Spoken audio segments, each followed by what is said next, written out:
I know I'm not now. I'm going to get things. I'm trying to really close to it. Sure. Okay, good afternoon, everyone. It is April 4, and we're bringing this meeting of the PG Unified School District Board to order. Again, 4 o'clock. We're starting a little bit earlier than usual. Before we go on,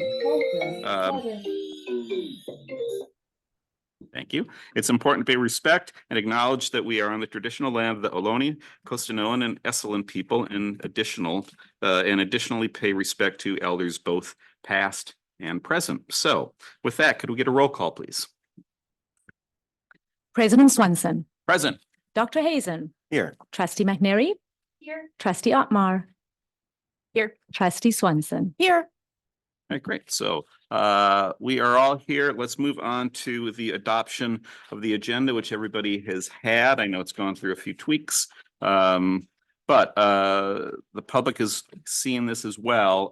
Is there anyone in the room that cares to comment on the agenda as it is presented right now? Is this board comment or public? This is comment? public. Thank And you. you know, Sorry. I'm sorry, you're right, though. Clarification. It's like we usually do. It's usually board discussion. You know, this is weird though, and I noticed this before. Board discussion is on here twice right now, and we kind of weren't doing that anymore. So if there's any board comment right now, seeing none, we can come back. Anybody in the room? I do have board comment on Okay. the agenda. With regard to the public hearing, the resolution to increase developer fees. With the justification or the developer fee study getting added so late, I haven't had a time to review it, and I would love an opportunity to review and consider and process that. So I would ask if we can bring that back at our next meeting with Okay. regard to that one. And then there's one more item. The Citizens Bond Oversight Committee. The materials weren't in the packet when the packet came out. And it may not be something that holds us up today, but I think it's important for the public to have that information when the agenda and the packet comes out, because that's one of our systems for engaging with the public, is giving them access to the documents and then having us have access to the documents. And I know that that's a practice we've had in the past. So for purposes tonight, I would like to pull and postpone that item as well. Okay, so okay, any other board comments on that? I'm not opposed to either of those things. And when it comes to developer fees, I wouldn't mind just a minute. Again, I know we've been talking about it for a long time, but I've also been really pressed the last week and a half to get to anything, you know. So is it possible when it comes to the consent item and the oversight committee for us to just pull it and talk about it? Or do you want to pull it and push it? I think that's an action item. So we I'm would sorry, it is, either, I think our options are either to pull it and postpone it with a board vote, or to wait until that time. And I can ask again to postpone it and we can have board discussion about it at that time. So my request is to pull and postpone. Okay, okay. I would like to ask a quick question and then have a comment after of district staff specifically. Is there any timeliness to either of those two items? Really, the only delay to the CBOC applications would be that, you know, we have to delay our first meeting till May, which is okay. That will not be a problem. I know the second fee with the developer fee study, no, there's no issue on timing for that one. So both would be, you know, very reasonable and agreeable to returning in May. Okay. Then my one question about the Citizen Oversight Committee is just that I do feel it's important for us to get that started, because we've had a lot of, you know, interest and concerns about making sure the information is available to the public. And I realize this is a bit circular because we're dealing with the names and the committee, but I would love to if we could stand that up tonight, maybe discuss it, see if it's something we can come to agreement on, and then postpone it if it's not something we come to an agreement on. Because I would like to stand that up just so we're getting that information reviewed as soon as possible. I'm comfortable with that proposal. Okay, all right. Let's go to the public, unless there are any other board comments, and of course you can come back because board discussion is at the end of it too. So for the Citizens Oversight Committee, we already have that established. It's rolling. This is just approval for the next round of participants. So what is your concern, Elliot? I want to understand that better. It would delay the first meeting of the new round by a month. When is the first meeting set? I don't believe it has been set yet, Assistant Super John. Right, so we had a Citizens Bond Oversight Committee, what was left of the CBOC from the prior CBOC on the Thursday prior to the board packets coming out. We did review expenditures at that time informally, and then we needed to bring back the entire committee after the board approves the new members to that committee for expenditure approval in arrears, right? We do it retroactively for the 22-23 year. The only concerns that I have related to timing is that the next meeting with the CBOC, which will be the established seated CBOC, the members that the board appoints, that our board appoints, has to be held, and then that board that the CBOC board has to develop a recommendation to our board before June to approve the CBOC's findings associated with expenditures. So we do have some time. It's just we're going to be really, really tight. So if the board postpones to, let's say, April 18th, we would have a CBOC meeting depending on the new membership availability at the end of April. And then we would have to bring a CBOC recommendation to the board in May prior to June 1st. Okay, thank you. Yeah, and just to comment, that was a role I played before my board time. And, we review a lot of information, but it's a lot of information, particularly for them to review. So I love the idea of giving them more time to review it and be able to dig in rather than trying to rush it to our deadline. So if I'm understanding right, you're of the opinion it'd be better to get the folks on now so they have time to. Okay. At least have that discussion. And if we feel like going over it, that there's either disagreement from the board or that we'd like a little bit more time to dig into some of the applicants, then I could see us, as we always can do, right? Not actually moving, just letting it live on to the next agenda. Okay, all right. Brian, do you want my opinion now or later in the meeting? Well, I don't think there's going to be any public comment, so let's ask for that and then we'll come back. Is that Okay. okay? Since Yeah. we got you at the end. Is there any public comment in the room on this item? And Lewis, nobody online? So Trustee Carolyn, by all means. Yeah, so for me, I'm looking at long term. So I want us to do this item and all items properly so that 3 meetings into the CBOC, somebody doesn't go, hey, there's so many, I won't even go into the examples of what people can feel have been hidden from them or misconstrued. So for me, I want to see this just perfectly laid out in the packet, perfectly noticed 72 hours. We don't need to have a separate item for it on the website.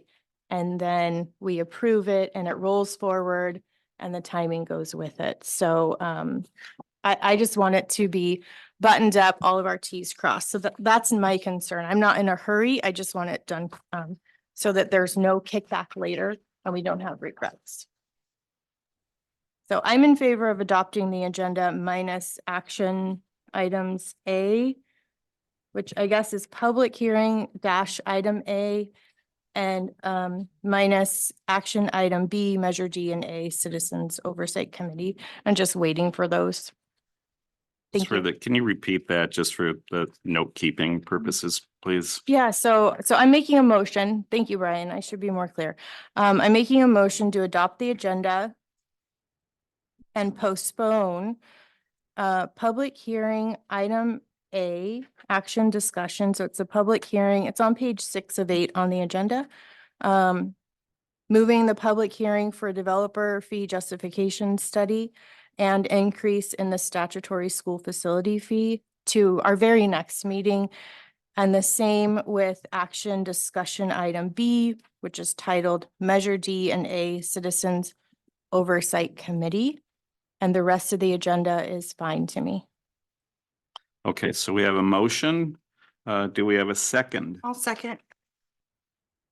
All right, and since we're all here, well, let's just do a roll call. That'll be easier.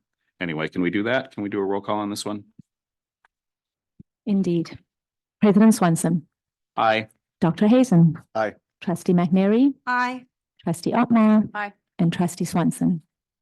Aye. Great. All right. The motion and second passes unanimously. So thank you, everybody. Great discussion. And let's move on now to information discussion. Item A, school safety threat and risk assessment. We did kind of the study session over a different item, 2 weeks ago? And we were all seated around in the middle, and it was a little tricky for everybody. So we're going to do this one differently, and hopefully the public is just able to tune in a little bit more and catch what it is that we're talking about. So Barbara, please, by all means. Everybody, Barbara Martinez. Is your mic on? Hi, everybody. Barbara Martinez, Principal of Pacific Grove Adult School and Director of Safety for the district. And we're here because we'd like to recommend that the district administration, the board review and consider the following information as presented by Mike Kimball and Associates. We have Mike Kimball here tonight, as long as with his team, Nick Gonzalez and George Enriquez, and we have several members of Kimball online as well. As part of the district's long-term plan to develop safer and healthier school environments, PGUSD contracted with Mike Kimball and Associates for a district-wide site safety and security threat vulnerability risk assessment for the 23-24 school year. The assessment included the following areas of focus, and findings will be presented in areas of policy adjustments, additional training, and facilities infrastructure recommendations. Phase 1 was completed, where we had Kimball and Associates interview and come up with the top 10 staff concerns for their site. They did a SWOT analysis, which is a strengths, weaknesses, opportunities, and threat analysis of each site. They analyzed the active shooter readiness and response assessment. Phase 2 was composed of a perimeter analysis and assessment. Over the summer, they utilized drones to go up and take aerial views of each site and do an assessment. They interviewed custodians of each site and staff of each site. They stayed on our sites in daylight and then came back in the evening and assessed our sites for safety there. They did a crime prevention through environmental design analysis, which is called a CPTED. And they also did a natural hazard disclosure and analysis of each site. Phase 3 included interior facilities assessment and interior school grounds assessment. You're going to hear all about that. The administration recommends the board discuss the findings being presented by Mike Kimball and Associates and staff and provide direction to staff as to principal areas of focus for the 24-25 school year. So we've had a 4-year plan to standardize our safety practices, perform research through surveys and community input sessions, and contract with a third party for observation of drills. So year 1 was where we did partial drill observations. It was the end of the year. We did drill observations and after action reports of all sites.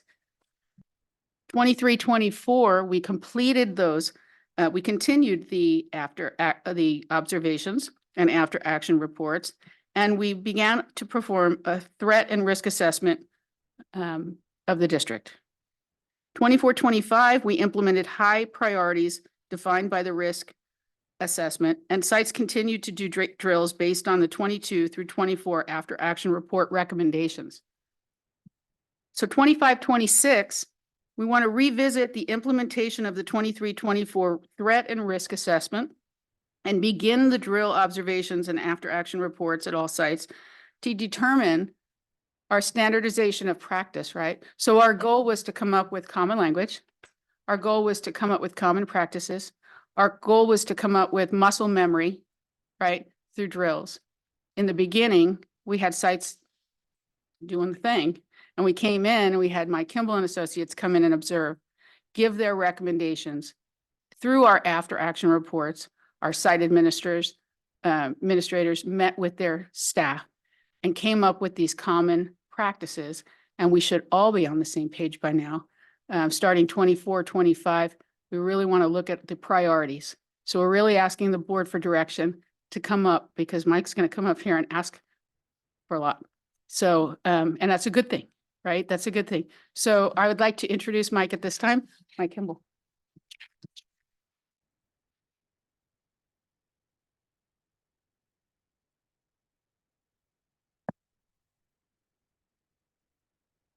Welcome, esteemed board members. Before I begin, I'd like to introduce Nick Gonzalez. He's our admin assistant. George Enriquez had to step outside for a call for me to intervene. He's one of our managers. There's George right there. He's one of our managers. Online, we have Gwen Ford. She's our CEPTED expert and analyst. We have Mike Wagner, who is our non-hazard disclosure expert and analyst. And we also have Michelle Ortega, who is an analyst and also does our executive summaries. Between those three analysts, they complete the other portions of the analyst pieces of our project. So thank you. Imagine the unimaginable when one of the administrators at your school is handed a microphone that is placed in front of them in the moment when something happens. Today, we are here to address all the systems needed to ensure that when something like this happens and the microphone is in front of you or one of your administrators, that you're confident that you have done everything possible that you can do to foresee and mitigate possible tragedy at our schools.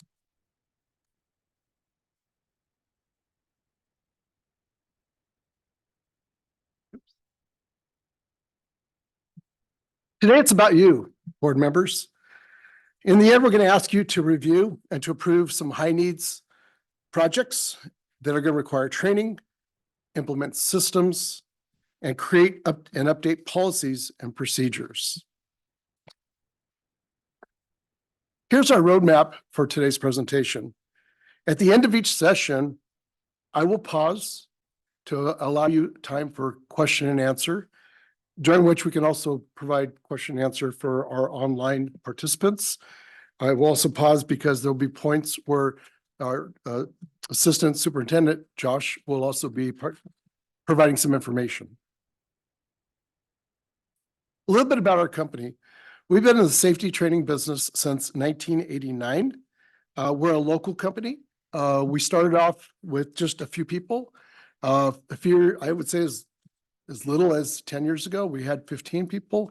We're now up to 55 consultants, including 10 PhDs, and there's a few more that we're adding here pretty soon. In 2010, we really started the bulk of our schoolwork, although we'd been working with schools prior to that. Our background for most of us we're retired law enforcement, firefighters, and military. However, many of us have transitioned to education and work for either for the local junior college. I myself worked for Cal State Long Beach for the last 10 years. And then we also have 10 educators that work for us as well. We worked in 2010 to 2014 with the Northern California Insurance Authority, who oversees insurance for schools. We worked in 2012 with Salinas Union High School District and continued to work with them, as well as many other school districts in Monterey County. We also formed a partnership with Monterey County Office of Education, San Joaquin County Office of Education, and San Mateo County Office of Education back in 2010, and have continued to work with all three of those entities.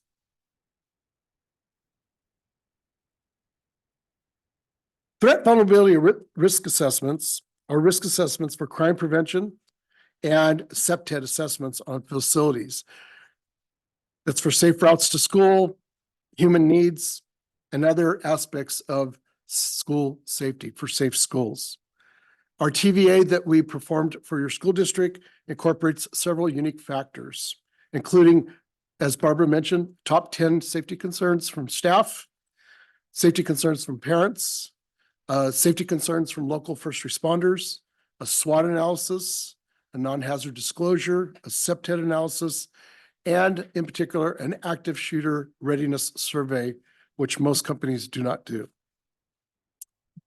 They are important because they're the new standard of care. and their best practices in liability law for schools recognized nationwide. This has been a following and a standard practice for schools since the 1998 Columbine incident. School safety pillars include system, policies, and people. And what's most important in all of this is the people factor. I've said it many times in meetings. I've said it in my meetings with Josh and Barbara. The most important factor is people, because they make the primary difference in responses, both to potential threats, and also responses to garner the assistance from local first responders. When it comes to responses to critical incidents, you can see that this is a cycle. And the cycle really has no end. There's preparedness, there's response and recovery, and there's the repetitive prevention that is ongoing along with the mitigation. These are ongoing and a part of a system and policies and procedures, some of them that you have in place and some of them yet to be developed, some of them that still need to be updated. These are provided for the people of your school community to ensure that not only safety always continues, but it's also so that we can continue that forward thinking of creating a safety culture and life skills within both our staff and our students. What's really important is the annual risk assessments. Those need to be put in place and maintained. Those can be done by your own internal staff. And then every 5 years, the recommendation is to do a comprehensive threat assessment, much like the one that we did. So for instance, here what we see is a nationwide school report from the Department of Justice. The reason we show this is because it identifies 10 essential actions for physical and emotional safety for schools. I'm going to pause while you take a moment to read those 10.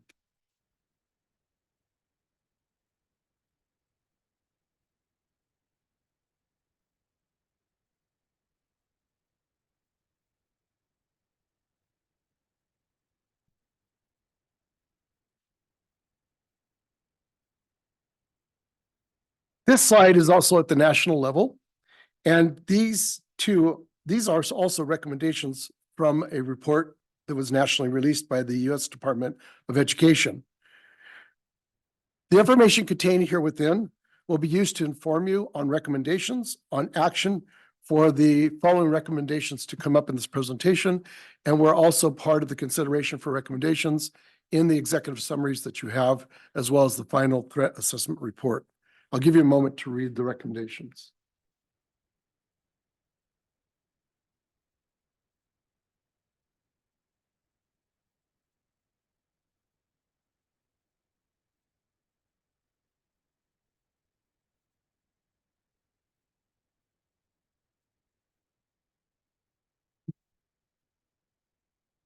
This slide is about the local level here in the state of California. These two are also recommendations from that report that California provided. These were also considered and utilized within our reports for recommendations for action and will be included in our recommendations later on in this presentation. Again, I'll give you a moment to look at them.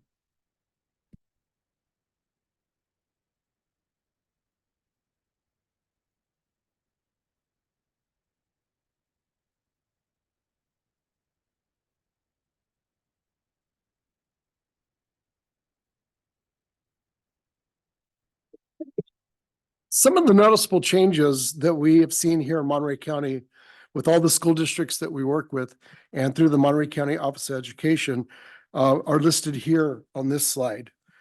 This is here mainly to inform you about practices and systems and policies and procedures being utilized here in Monterey County. And I'll give you a moment to read those.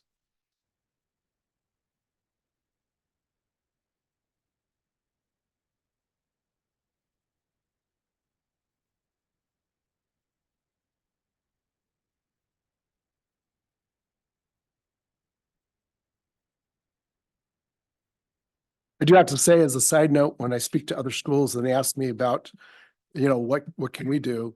I use your school district as a model for the Big Five drills. absolutely applaud what you're doing with the Big Five drills, and you're way ahead of the game from most of the school districts regarding the drills. So now's the time for a quick question and answer, should you have some? Before we move on. Yes, sir. I've got a question, just and I know this is coming from different locations, but there's one slide that said secure perimeter. And Yes. then there was another that said enhancements to perimeter control. I would love it, and maybe this, if it's coming, let me know, but secure perimeter could have very different definitions, like from prison fences 12 feet high to, increased number of bollards to prevent cars from accessing, so. Yes, that'll be later in the slideshow, and Josh and I will be both presenting on that, as well as I have our SEPTED analysts online prepared to present on that as well. Yes, ma'am. So this is just for some clarification. So on the slide that's titled Best Practices California Department of Education, there's a line that reads random sweeps for contraband. And I just sort of wondered what that looks like. So similar to what Santa Rita School District is doing, they have a private company that comes in. They do have, they're very friendly dogs. And those dogs are trained to smell for gunpowder and drugs and contraband. And they just walk around the campus and kids pet them and they walk in the bathrooms, and it's it's civilians who are trained and certified to do this. So they're not wearing law enforcement uniforms or anything like that, but it's very effective. And sometimes they bring them out. My understanding last year is they had them on a regular basis. But there were times when there was enhanced needs and they would call them in and they were available to respond. And is that something that we're looking at for this district? Is that included? I didn't see that anywhere, but I just sort of wondered. No, thank you. Okay. Yeah, that's our windowless contract that comes forward. I see. Okay, Yeah. thanks. Mhm. Okay. I thank you for bringing, I appreciate that your pattern of your presentation, how you're giving us Q&A times, throughout. So thank you for that. I like that you're referencing not only your own, because to us, you're a third-party expert coming in, but you're also referencing experts as well. For example, the Department of Justice. So I saw further in your presentation, you were mentioning school resource officers. This is something that I really wanted to refine in our district, and Department of Justice has recommendations for having SRO programs that are effective, really reduce any harm that they can create, because it seems like an art form to have an SRO program that's effective, but also not frightening or create other harm. So I'm glad that it's kind of, the DOJ is kind of mentioned in this. Will you be telling us later? Because I saw one of your recommendations was to possibly increase SROs, or perhaps that is / other campus security, perhaps that's, parents or whatever. But would you be able to help us develop MOUs with our SROs that are based on evidence and from the DOJ, and make sure that even our MOU with our SRO is tight and makes sense? Yes, Okay, thank you. thank you. Any additional questions?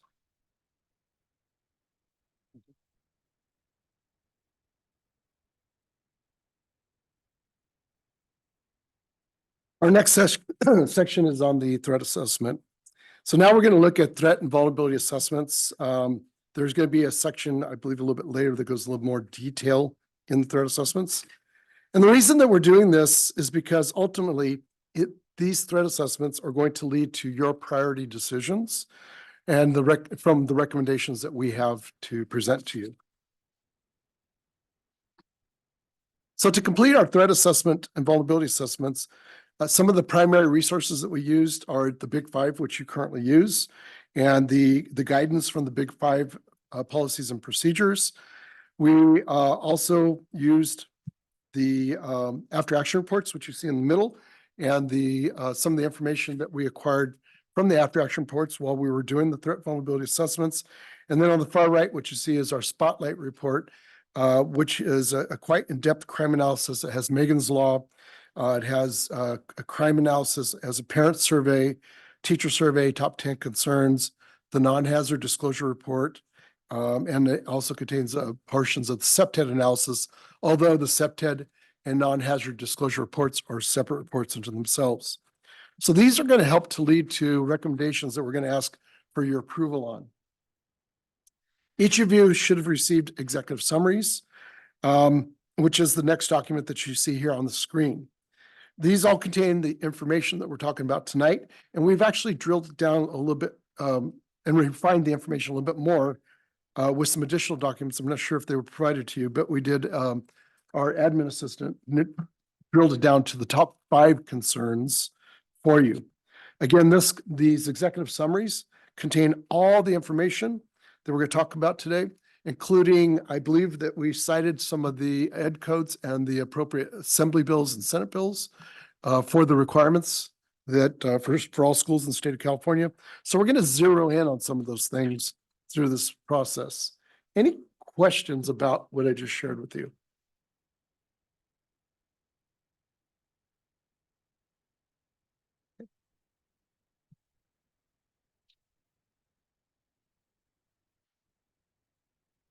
So the first thing is recommendations that are required by the California Code, the Education Code, state law, a number of assembly bills and Senate bills.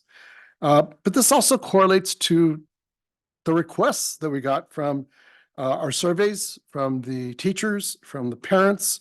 And so this section that we're about to dive into right now is really about that pillar of the human element, and which we believe as part of our company philosophy, that the human element is the most important pillar that we need to focus on. So everything that we're about to share in this section is in compliance with both assembly bills and state bills in the Ed Code. These are 5 areas that not only have they been requested by your staff in the survey, but they also meet compliance with the assembly bills and the Senate bills. And I'll give you a moment to take a look at them.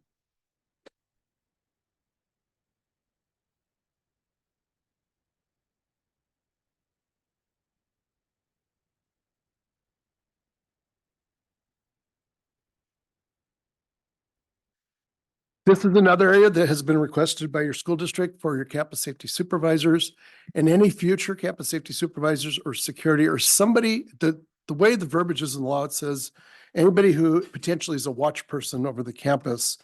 So it could include monitors, which most schools include monitors. It could include yard duty. Many schools include yard duty or hall monitors or crossing guards, but it absolutely, if they have the title of security or campus safety, this is a mandated training. Once it's done, it only has to be done once, but it meets the provisions for the Bureau of Security Investigative Services for the state of California, California Post, as well as the California Department of Education.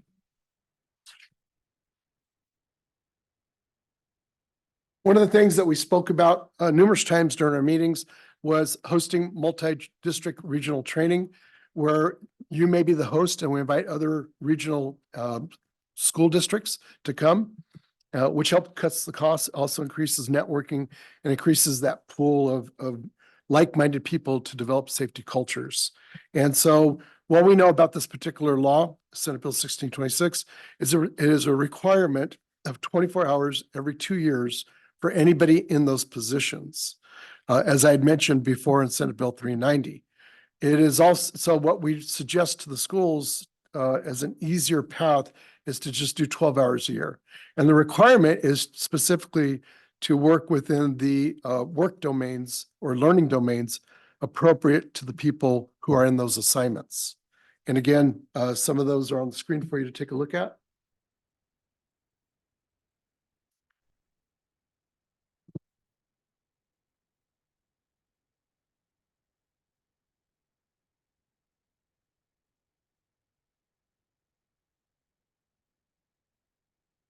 Embedded in those assembly bills and Senate bills and is required safety training for students.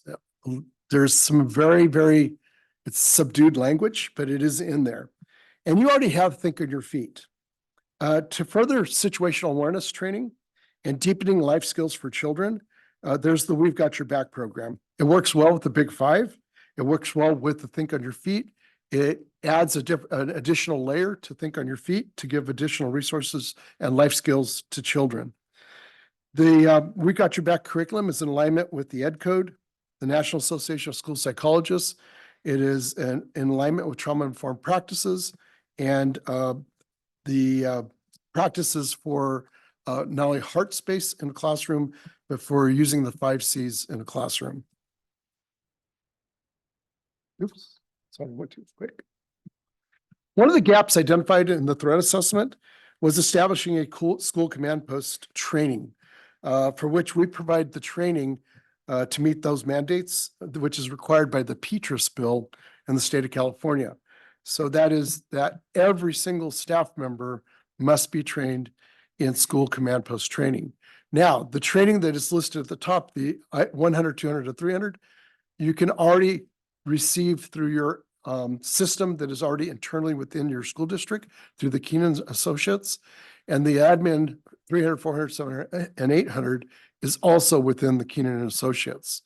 But in furtherance of that is the tabletop training, which is rounded out and designed to answer all those additional questions and give experience in school command post training as required by the PGUSD bill.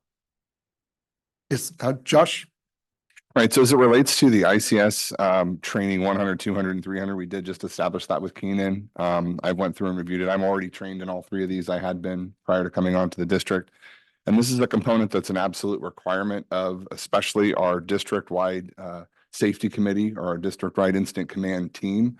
All of our administrators are going to be trained in ICS 100, 200, and 300. And then as it relates to 100 through 800, we're going to kind of dig down and determine which staff we can assign throughout the district this training. This is a negotiable item, right? Because this is associated with the professional development day. So we're going to work on this between now and the professional development day in August that occurs in our district, day 1, especially with our certificated staff, but moreover with our classified staff. We really need to find that time associated for the additional professional development. This is not optional, especially the 100 through 300. This is for all staff. So we're working on that implementation for 24-25. Thank you, Josh. Another new requirement that has to be in place mandated by law by July 1st is Senate Bill 553, your workplace violence. It's not just policy, but it's training, also training. And training to include your HR department with an HR representative there to do questions and answers. So this training and associated policies are needed to be developed. I know some of them are already there to be in compliance with the government code and with Cal OSHA. Yeah, this is already a component of our illness, injury, and prevention program. But the training does need to be extended, as I mentioned on the previous slide, to more staff involved, so including our human resources department. Time for question and answer.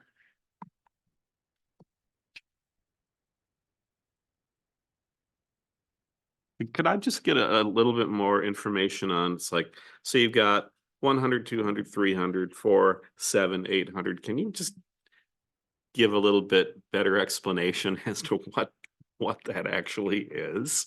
They're just numbers right now. Well, sure. So ICS 100 is basically, I mean, it's a very quick, relatively quick, about a 25-minute training for staff so that they understand what an incident command structure looks like.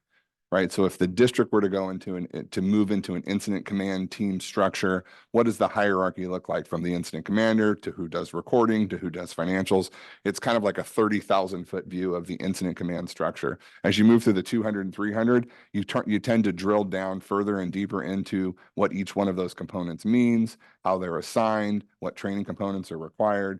So the 100 through 300, that's, like I said, that's part of the law. It's something we should be training all of our staff on.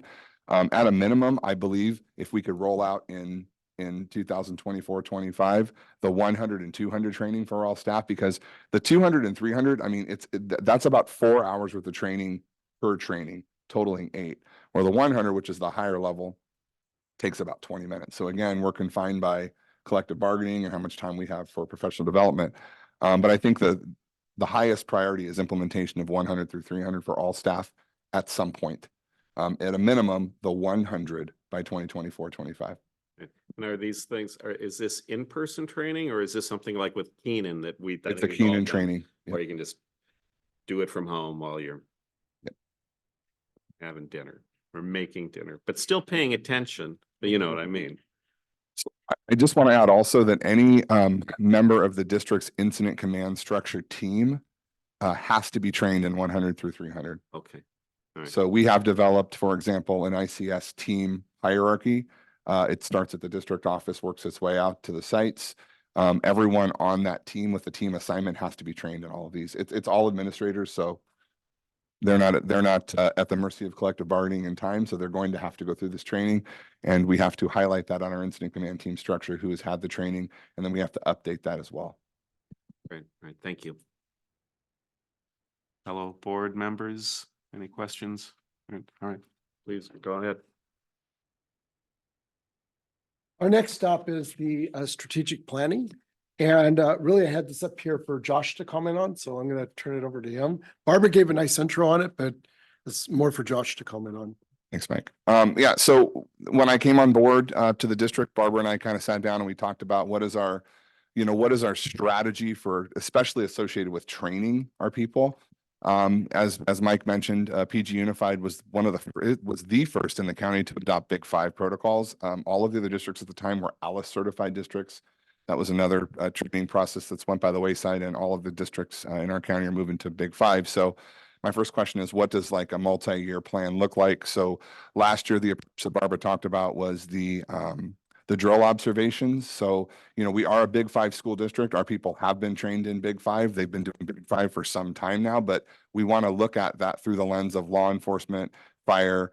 What are we doing right? What are we doing wrong? And that's what we started last year, which was the drill observations and assessments, which followed up with an after action report. So they would do the observations. They would come to the site, meet with the staff after the fact, deliver the after action report, tell them the strengths, weaknesses, opportunities, and threats associated with what transpired, to basically refine their processes. So that was year one.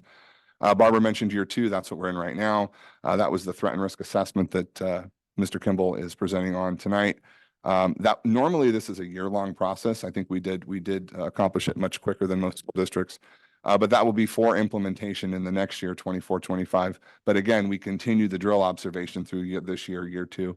As Barbara mentioned, year three, that's the implementation of the threat and risk assessment priorities that we're going to discuss tonight. And then year four, this is the 4-year cycle.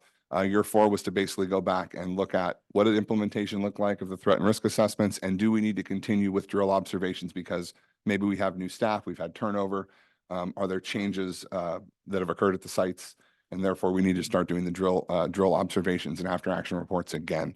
So more or less next year we're taking a break from the observations with the implementation of threat and risk assessment.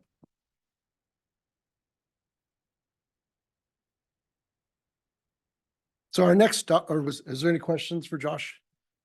Josh, remind me where, do we have that 3 to 5 year plan up on the website, or where's that safety plan at? Yeah, there's no plan up on the website. I mean, associated, there is language on the website that talks about what we're doing, right? Associated with threat and risk assessment, drill and plan observations. It's not defined as a 1 through 4 year plan, but yes, the information is on our safety page of the website. Okay, so this 3 to 5 year plan, school safety roadmap is on the safety website of PGUSD? Okay, thank you.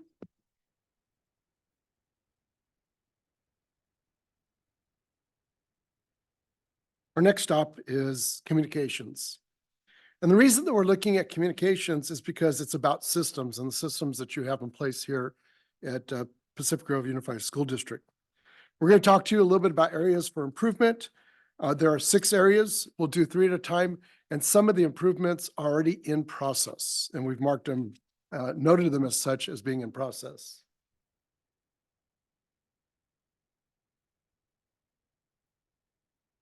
So here are 3 of the 6 areas of improvement. All 3 of these are in process. You're familiar with your PA systems, district-wide, the InformaChat cast, which I think is phenomenal. I don't know too many school districts that have that at all. I don't think anybody else in Monterey County has it, and we really like that, and we promote that. As well as your Google Chat. Other school districts are just barely starting to use Google Chat, and you've been using it all along. So utilizing your internal resources here has been well thought out and well used.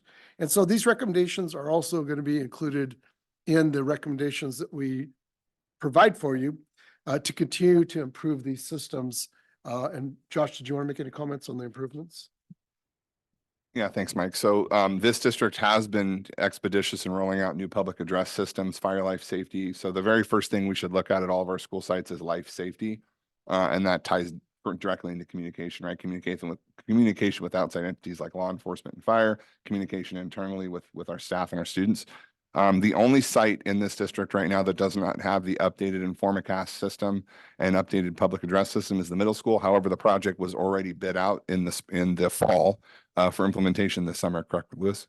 Yeah, so by 24-25, the beginning of the school year, all sites will have a brand new public address system and Formicast capabilities, which is an ADA accessible component, right? It has not only the audible, but the visual component associated with notification. And then again, the district's working diligently on the fire life safety component, which is updating, renewing and replacing all of the fire alarm systems that are dated, which is on our list of priorities. It's number 1 on the list of priorities for Measure D.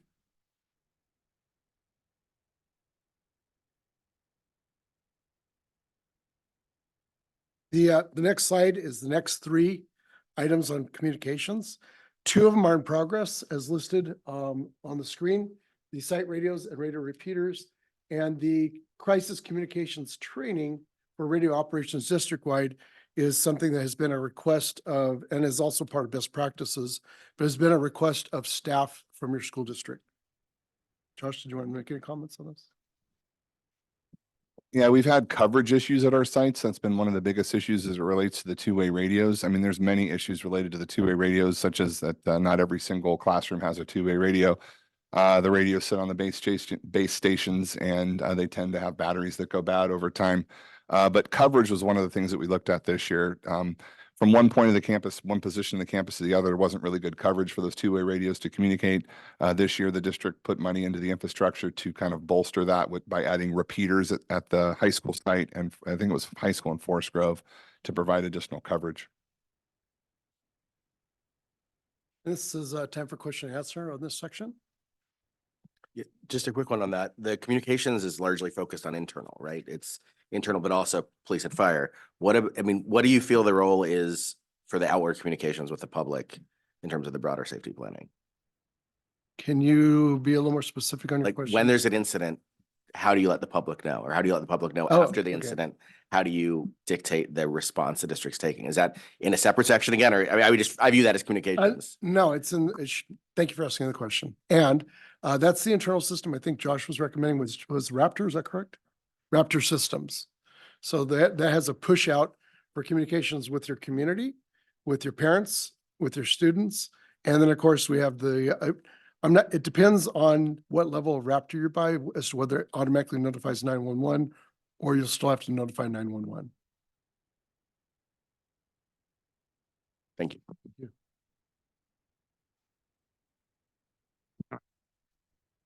It looks to me at least like there's a lot of different ways for us to communicate right now, which is a concern. I mean, I just think about my day-to-day world, where it's like, I'm getting a text, I'm getting an email, I'm getting people sending me messages from Facebook Messenger, and then there's Slack and there's Microsoft Teams and all these things.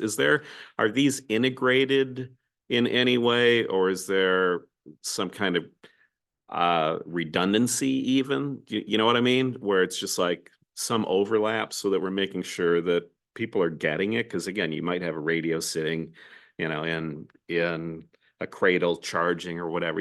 I think you know what I mean, but if not. Right. So if we go back on the screen, we're going to go back 2 slides.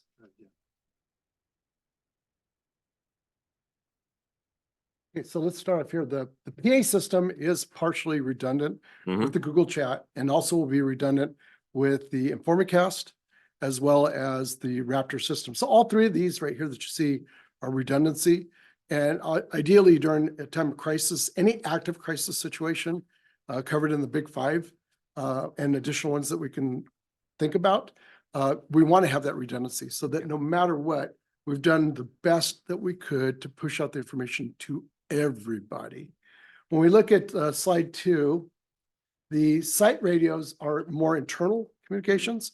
The redundancy will come from if their radio is not communicating with each other, will be up to the individual to keep track of what the Raptor system puts out and the Google chat, Mhm. as well as the Informacast. So it's their sight, their hearing, but then now they're given the extra level of communicating with each other immediately. And sometimes the radio communication, or what we have found frequently, is the radio communication will come before any of those other systems come in. It's the quickest form of communication, even over telephones or cell phones.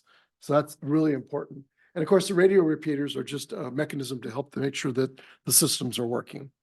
Great, great. All right, thank you. So this may sounds like a simple question, but Josh, you brought up the fact that some of these radios are just sitting in the chargers and there's batteries that go bad. So how are we remedying that? Because it's great we have repeaters, but if the batteries are bad on these radios and they're not being checked frequently, is that something that's like in the plan to happen or? Yeah, as one of the recommendations that MC Kimball will bring forward would be the implementation of not only updating the radios, but increasing our capacity for use of radios within the district. The other component, which was just brought up, was the layers of redundancy associated with communication at our school sites, two-way communication, not single point of communication. A public address system, of course, is single, right? That's one-way communication. But the use of Google Chat, that was brought up also by Mike. That's a huge tool within this district that we should be further exploring beyond radios. There are some issues related to the use of Google Chat, right? Because it's usually a personal handheld device that somebody communicates with over Google Chat. There would be a lot of focus on resources and the implementation of adding radios to every single classroom within the district and then maintaining those radios, right, as you mentioned, without having somebody assigned to checking them monthly. So we firmly believe in the recommendations being brought forward that the district should move towards an additional layer of redundancy associated with Google Chat. Because really that is one of the best ways to two-way communicate within the district. You can do it from a laptop, you can do it over the Wi-Fi network. You don't have to do it from your handheld device either. So the district's going to explore that. I mean, we're already using Google Chat within the district, but it's just not a mandate or a requirement, but it's something we'd like to explore. And as you were just saying that those radios are typically the first line of communication. That's how the information's getting out immediately. So, I mean, It's going to be yelling first, PA second, and then Yeah. radio's third. okay. Yeah. I just, it came up and I'm wondering, I'm hoping that we have functional radios. It's great that we have all this going on, but it could be something as simple as bad batteries, I mean. Yeah, that's one of the biggest issues I know that this district had to tackle and many districts in our county have to tackle is that, users have to be the one to identify whether or not the battery has went bad or they've done a radio check. I mean, we do radio checks at the sites every single month. But some folks aren't in the room and they don't have their handhelds on them. So it becomes something that is mandated versus a non-mandated item. Some of it is awareness, really. It could be accomplished through your internal training mechanisms with a real short 5-minute reminder once a month in your training. So I think some of it is just reminding people through a briefing for best practices. We have a system we call the 5 and 15. It's based upon brain science in the human being, that as close as you can to the 5th and 15th of every month, in addition to what you're already doing, that you do some sort of verbal scenario training that would incorporate, this would be one of the topics you would incorporate. So that would be part of your briefing. Sorry, you had a question? I'm glad you brought up the radios. So I'm so glad you brought that up, Laura, because, just as a parent at my child's school, I know that she has a assistant who helps her out, and that assistant always has a radio on them. So I just want to make sure that when we're talking about this and make sure that the board agrees and for clarity, that when we're talking about staff having radio, in my mind, I'm assuming that that means every single adult on campus. But is that what you're talking about, or are you just talking about credentialed staff or something else? Can you be really specific on who's going to make sure that they have radios and able to communicate? I think in a perfect world, every single individual has multiple layers of redundancy to communicate throughout the school district and the school site. So that would mean radios, yes. Where the district has had a hard time with even having staff use the radios that are currently deployed. So that's something that we're exploring. I mean, it's going to have to be something we discuss with each one of our bargaining units. You know, there is money available, right, to outfit every single individual with a radio on the campus. But again, as I mentioned, in the layers of redundancy, what we'd like to explore is other layers such as Google Chat, because it's a much better and quicker way to communicate throughout the site, right? Because radios can be turned on the wrong channel, right? The battery might be bad. There's so many issues related to handheld radios, two-way communication on the school sites, and that's been a problem here for a very long time. I know Barbara could probably speak to this better than I can because she's the first one that rolled out the two-way radios in the district. This was an issue for us at the county office as well. So what was more important was layering redundancy, not just narrowband radios, right? Not just email and text, not just Google Chat, but multiple layers. So that's what we're planning to explore. And you're hoping for that to be for every adult on campus, Yeah. right? Okay, thank you. Never ending about the radios. But, you know, in this day and age with technology, I mean, everyone for the most part has their cell phone on them. Isn't there some type of an app like emergency alert within the district that we can use that like sends a siren or a specific tone to your phone that says like, here's an emergency, look at your phone now, so that it's not, you're just sort of waiting for Google Chat. I mean, There is, it could be, depending on which level of Raptor you buy, if Raptor is what you're going to go with, that they provide an app on the phone that allows you to do that. It just, I'm not sure what level you're getting. I know that outside of Raptor, San Joaquin County Office of Education allows their phones to connect right into any of the PA systems so they can announce on PA. So there are applications out there. Josh, did you want to? Yeah, the issue I don't think is having the capability, because Informacast has that capability, right? Our public address system staff has the capability to download the Informacast app. Correct me if I'm wrong. I'm not sure if that's the title of it. Okay, and they would receive notifications. The issue that we have is related to bargaining and associated with stipends for cell phones or folks opting out of the use of their cell phone, right? For personal cell phones being opted out of for business use. Even if we were to offer up, I mean, I would gladly offer up stipends, right, to everyone in the district, so that I would. I mean, it's actually a small cost. It would cost us less to offer up stipends to every single employee in the district than it would be to deploy additional two-way handheld radios. The problem is that that's a personal device, right? And folks are going to opt out of the use, even if the district was willing to pay a stipend for them. I think the bottom line is, you know, it's up to us to identify the best route forward for this. And, you know, yeah, there's some options available to us. Bottom line is, what we're hearing is that whatever we use, it's got to be something that every staff member has access to and, you know, can access throughout the day. And so whether it's cell phones, whether it's radios, you know, that'll be a decision that we get to make. But I think we're all in agreement that we want equal access for all staff. And I don't mean to be simplistic. You know, Mike mentioned how much ahead of the game we are with these drills, because in my opinion, that's where the rubber meets the road, right? We're conducting drills to see how things are actually going to go in one of these emergencies. And we have this great technology, but the bottom line is establishing, training a mindset where people are going to use these things, where people are going to have the mental capacity to breathe, you know, regardless of the fear they're experiencing. And remember, I need to use this. I need to notify somebody. The human factor again. That was burning in my mind right now. Thank you for that. Thank you. That was George Enriquez, one of our consultants. Any more questions?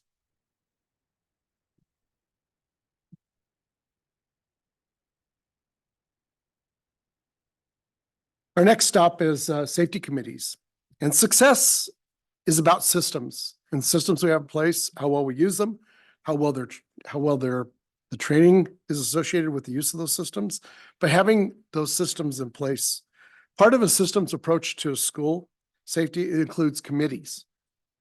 As you can see, there are three general types of committees, which you're going to see on the next slide: a site team, a district team, and an incident command team.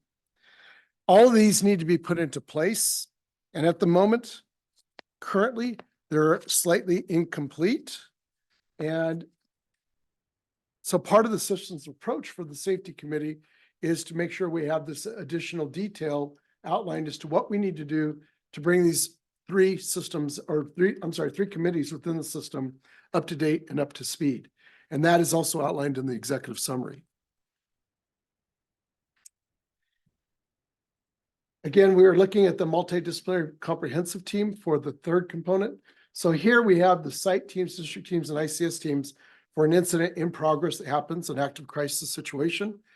For the preventative measure, new state law required that this be in place now under Senate Bill 906 and the Education Code, that we have a behavioral threat assessment team. The model that we're following nationwide is a Secret Service model. In this county, they've opted to follow the Kaiser Salem model, which is developed after the Secret Service model. The training can be provided for free through grants. And again, that's just for all staff members to have the training so they can understand how they operate and their important contributions are for the effectiveness of the team to work. The multidisciplinary team is a comprehensive team made up of community members as well as staff members that does not have to include all members once all members have gone through the initial training. And this will be, again, we put it in place hopefully as a preventative measure versus, in many cases when the information comes in, and again, this is a culture change in the schools if we get kids, see something, say something, use that campaign for free and really get them to embrace that when the information comes in. Hopefully we can stop things from happening and then develop a management plan so we can get the person help. That's the idea. Let's prevent them in advance and let's get them help.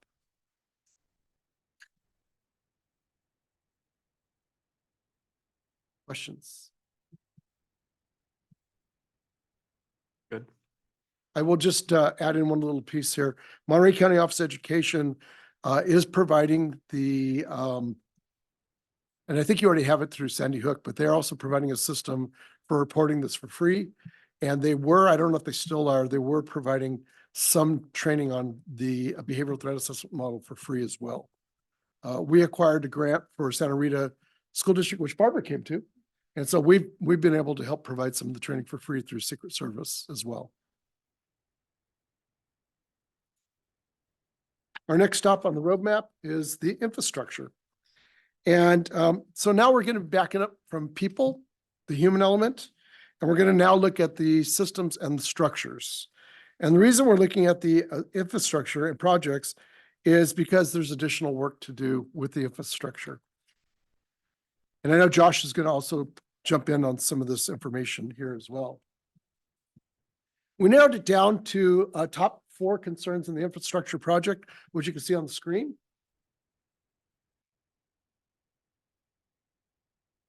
And these are all mentioned because they were a result of recommendations identified through not only the assessment process, but top 4 concerns for needs improvement.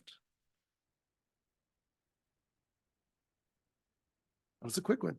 Josh, do you want to make some comments on that? Yeah, so you've mentioned Raptor many times throughout the presentation today, and Director Algaze did a kind of summative review of some of the check-in systems, infrastructure systems for visitor management that we've been looking at over the course of the last year. Raptor's kind of the one that rose to the top. That's one that a lot of the districts are using that are implementing throughout our county as well as the state. So this is something that the district is looking at bringing forward as one solution, visitor management software solution that would be at a kiosk, a handheld at every single school site that you scan an ID. They do a Megan's Law run. There's a way that it ties back into our student information system. Looks like Synergy has the ability to do a one-way poll of contacts associated with Raptor. But again, this would give us a number of things. Number one, the ability to verify when someone's coming on campus, they're not a predator, first and foremost, is very important. Secondly, it gives us the ability to print out a name tag as opposed to having kind of this trifurcated process. I'm going to use that term if it is one throughout the district where we have badges, we have visitor stickers, we have, right? So basically one standardized approach to visitor badging when they come in, they're scanned, they're given a printout, it's got their picture on them, it's time associated. So after a certain amount of time, a lot of these, they'll gray out, right? So it's printed and then over the course of, I don't know if it's 6 to 8 hours. MCOE did this as well. that the badge actually will gray out, so it can't be reused, right?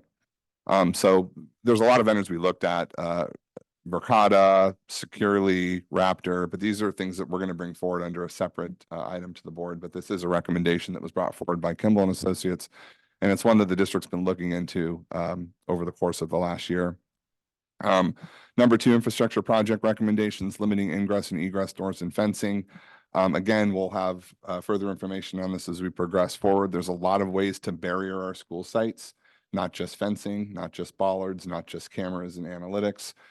There's a variety of ways that we can look to quote unquote harden our school sites better to limit the amount of ingress and egress. And I do have some costs associated with that I can present to the board tonight. That dovetails into surveillance upgrades. So under Measure A, there's already a rollout of new cameras being placed throughout the district. Lewis and I worked on this a little while back to where the cameras, the hardware that's going to be installed at the school sites, the replacement cameras can handle analytics and geofencing virtualization through our surveillance system upgrades. That doesn't necessarily mean we're going to be there now. The other hardware component is our servers, our NVRs and recorders. Those are the things that control the analytics. Are there questions about analytics? I've talked about this many times, geofencing and analytics. Do you want me to explore that a little bit deeper? Okay. So camera systems now that aren't just, that's not just the camera, it's actually the software that runs in the background can identify many things on a camera. Number 1, you can draw a line in the sand, and if somebody crosses it, it gives you a notification, but it's not just somebody, right? You can define parameters. So does that somebody have something in their hand like a weapon? The camera system can identify that. Is it a deer? We don't need a notification for a deer. We have them walking through our campuses all the time. Is it something that's coming up quickly, like a vehicle before it crosses that line? Camera systems can notify us of those things ahead of time. So then the question becomes, all of these neat systems that are available, how do we use that as a tool? For our campus supervisors, right? If our campus supervisors had a handheld with them walking around campus, they would receive an immediate notification, which would pop that camera up, and then they would see what it is that triggered that geofence. There's also other ways to do it, which is probably the better way, which is that you have a monitoring system, All Safe, First Alarm, those that monitor our fire alarm systems, they have 24/7 monitoring of geofencing. This is a new thing. I mean, it's not relatively new. It's about 10 years old at this point. But it's even to the point right now with geofencing analytics where they can analyze a person's face and they know if that face moves throughout the campus, right? So the cameras are recording and they can follow them from camera 1 to camera 6 all the way through. Motorola's been doing this for some time. We implemented this at the County Office of Education with license plate recognition. The technology has been there for some time right now, and it just continues to get refined. I know Luke is giving me this one. It continues to be refined, but that's just in part a portion of the barriers that we're talking about, right? So bollards, fencing, cameras, and analytics. We already have camera systems in place. So how can we harness the infrastructure that we have in place and make it better to provide us an additional tool or resource to secure our campuses better? We also have online available when we get to that point, our SEPTED analyst, Gwen Ford. And so she is available to talk on that and answer questions. I can tell George wants to say something. Just there's one addition to what Josh said, and this is really valuable with the facial recognition. It'll send you an alert if somebody that we've trespassed before, if somebody of concern comes back. It'll.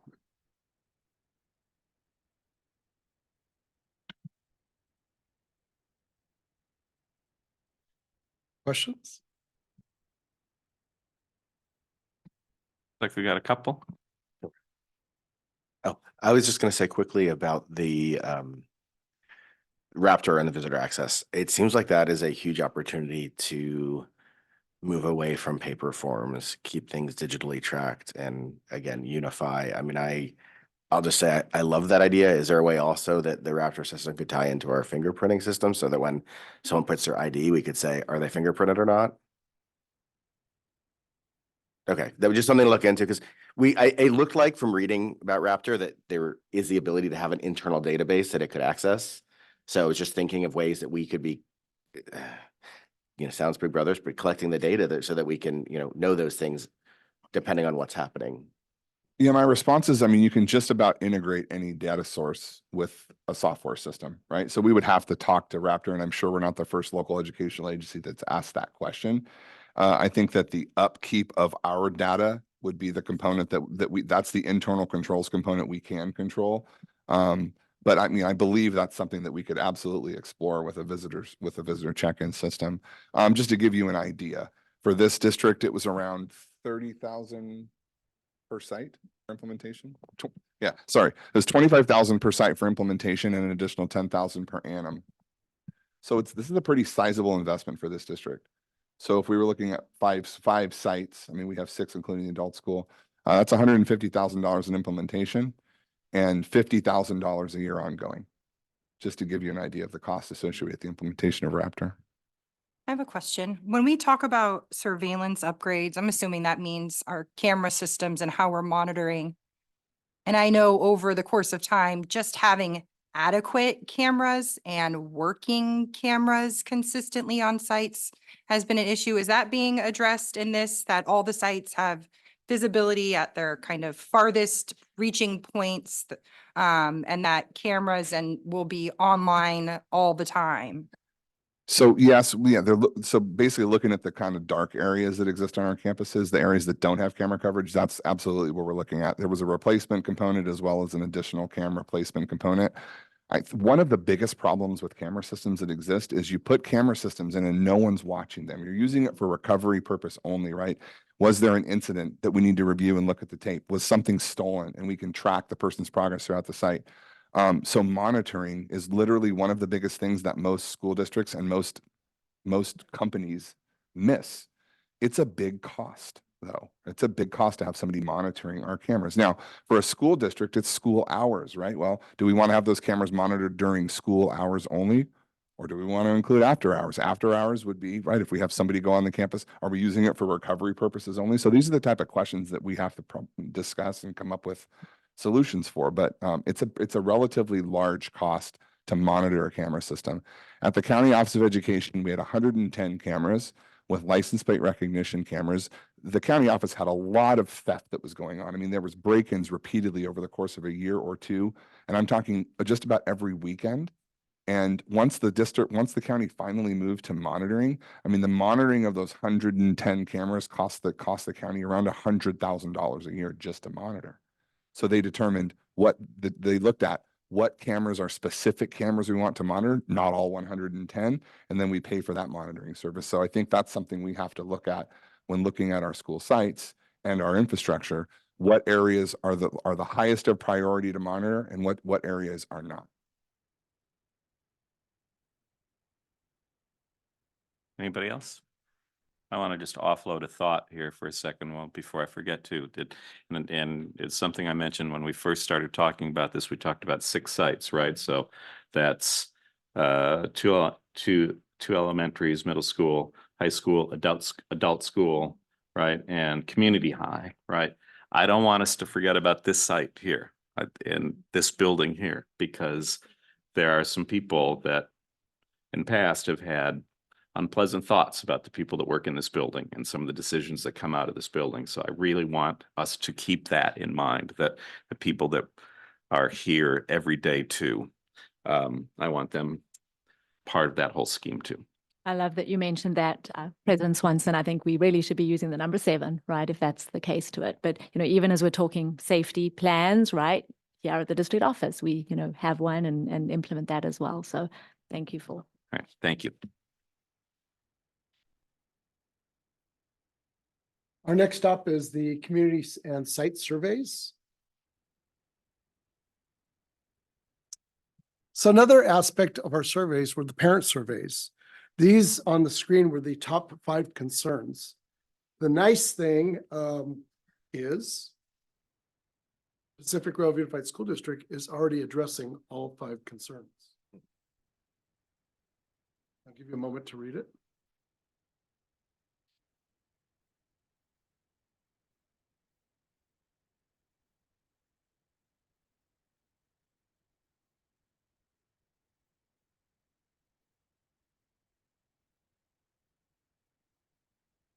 Next, we're going to take a look at the individual schools. the 6 sites that we've been talking about, with recommendations that are outlined in the executive summary.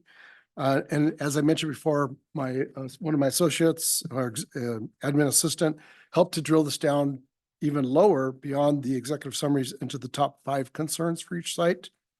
The requirements necessary are necessary for compliance, as outlined in the executive summary. Each site has a number of requirements to consider, and we're going to look at the individual schools so that you can decide the priority. And Josh will also help to comment on these slides for work, repairs, and upgrades.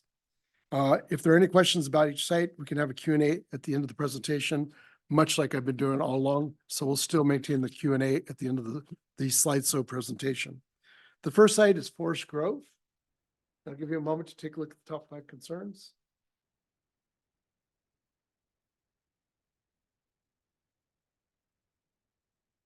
And as you read through these, you'll see some overlap. So there is some redundancy between the sites because there were similar concerns at each site. And then there are some unique concerns for some of the sites. Second site is Robert Down.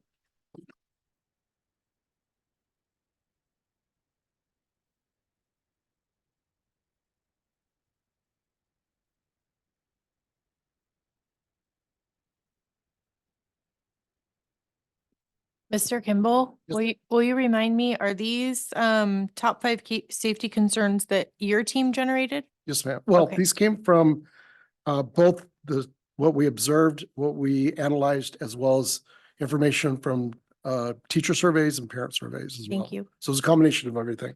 Thank you.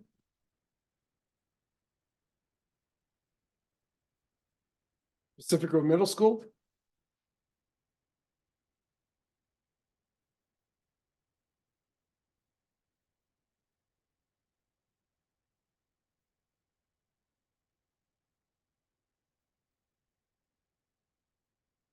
Pacific Grove Adult Center.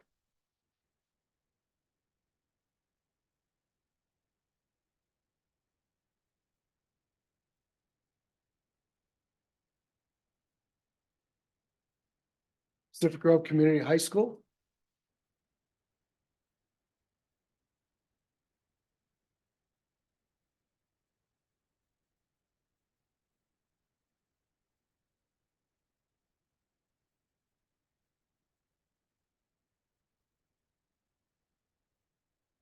Pacific Grove High School.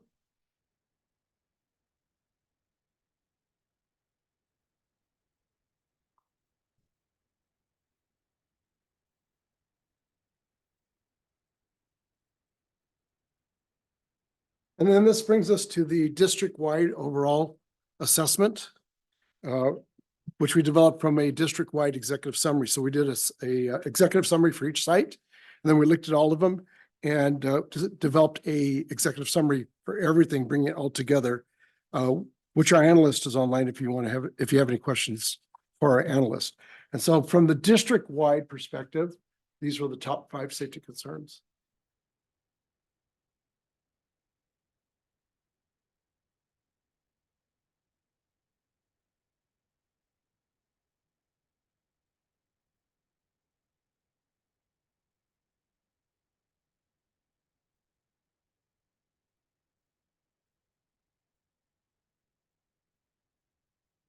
So I'll open it up to questions. Sir. I've got one to bring up. I guess actually 2 quick ones. One, I noticed at number 5, and this came up, I think, with Trustee Swanson's comment too. The additional SRO is only listed for Forest Grove, but not the overall. So is that saying that just that site is the one that has been assessed to have?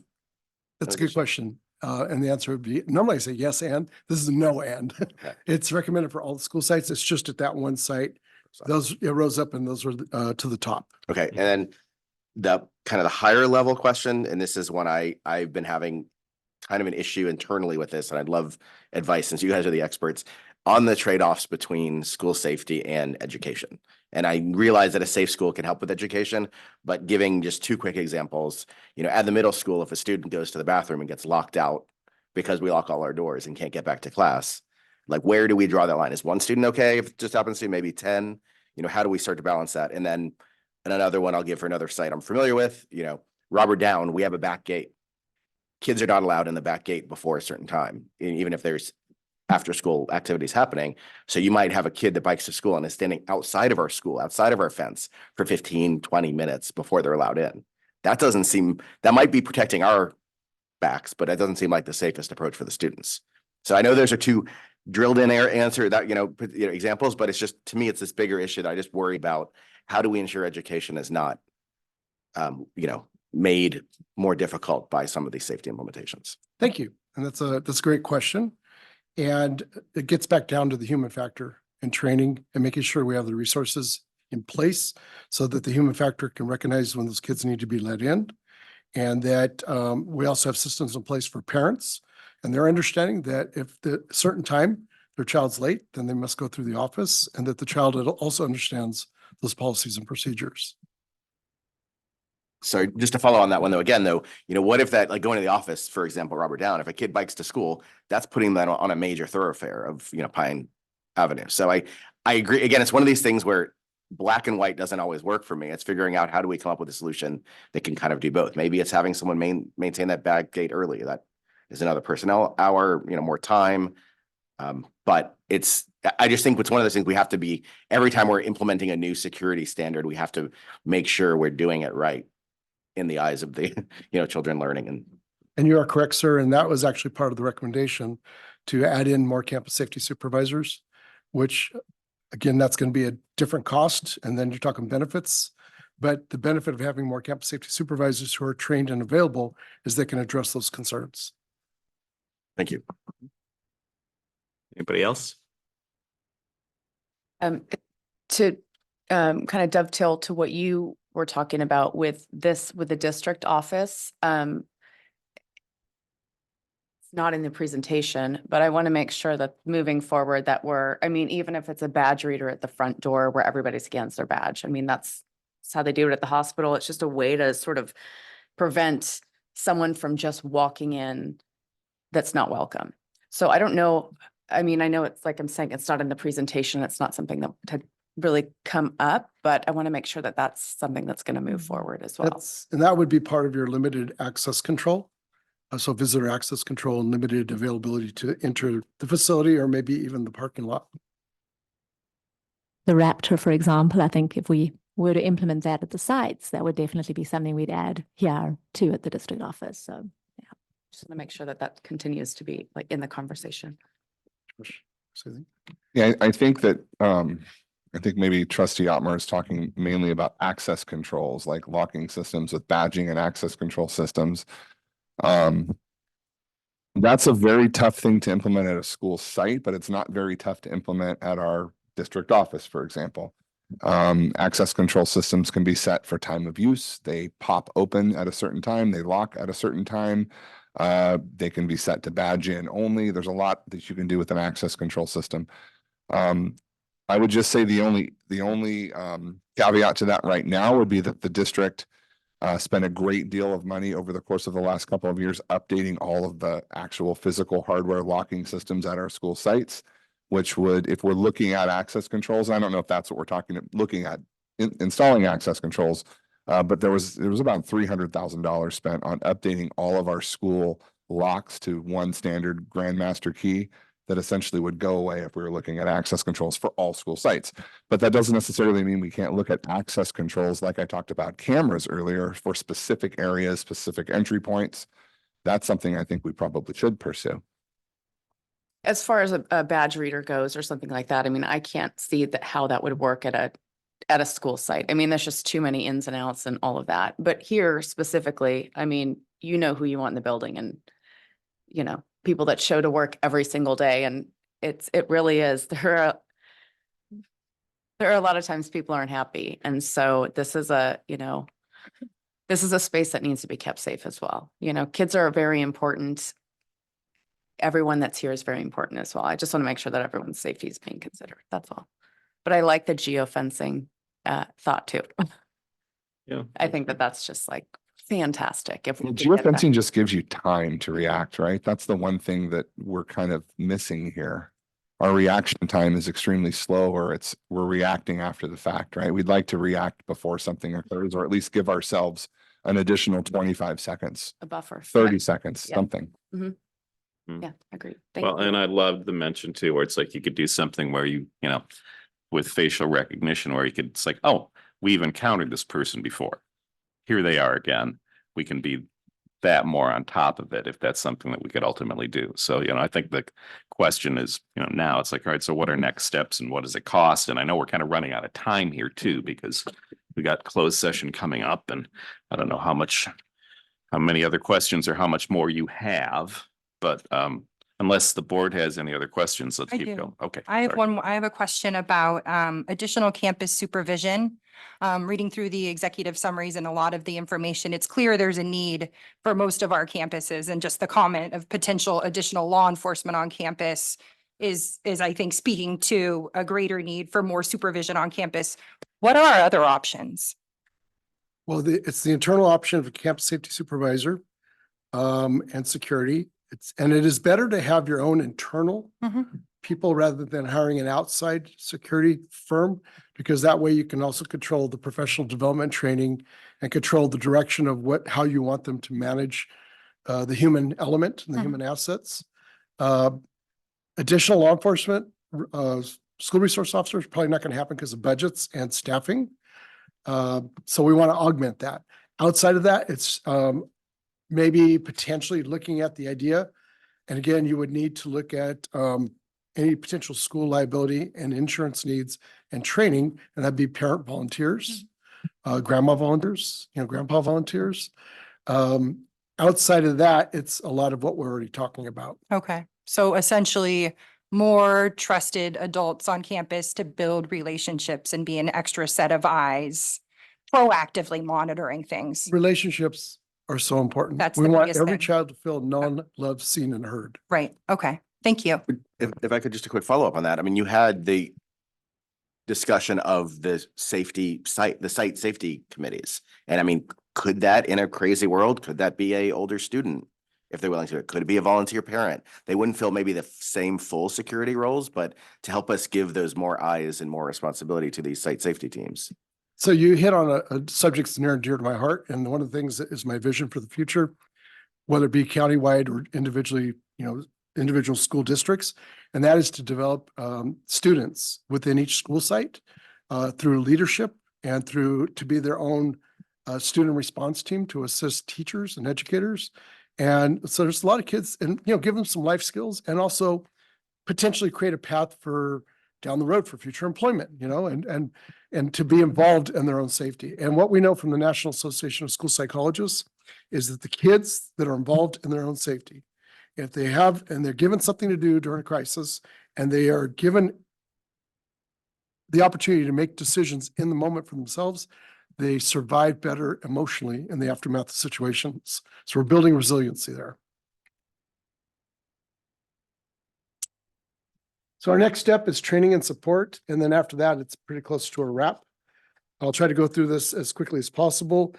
This is professional development and training that has been required by several bills, Senate bills, Assembly bills, and now has been written into law under the California Education Code. One of the trainings that could provide that for you is, some of these are our custom training that we've developed and had them post-certified and also looked at to make sure that they meet the mandate of all the criteria, is a hybrid class on situational awareness. It's actually it's a combination class. I'm sorry, I used the wrong language. And so this class is a very low level situational awareness. And when I say low level, emotional low level, we're really concerned about trauma-informed practices. So this would be for staff. We do have a version for students, but it's situational wellness, the big five, active shooter response, no Nerf balls, no sirens, no yelling, no pops, no Nerf guns. It's a walkthrough. Followed up by a tabletop connecting the dots. So in some of our training, we also have the ability to capitalize on the virtual element for blended training. So we do have an online learning center for that. And again, this is hybrid training that's extremely cost effective. A second component is the connecting the dots. We talked about this earlier briefly. This is a tabletop.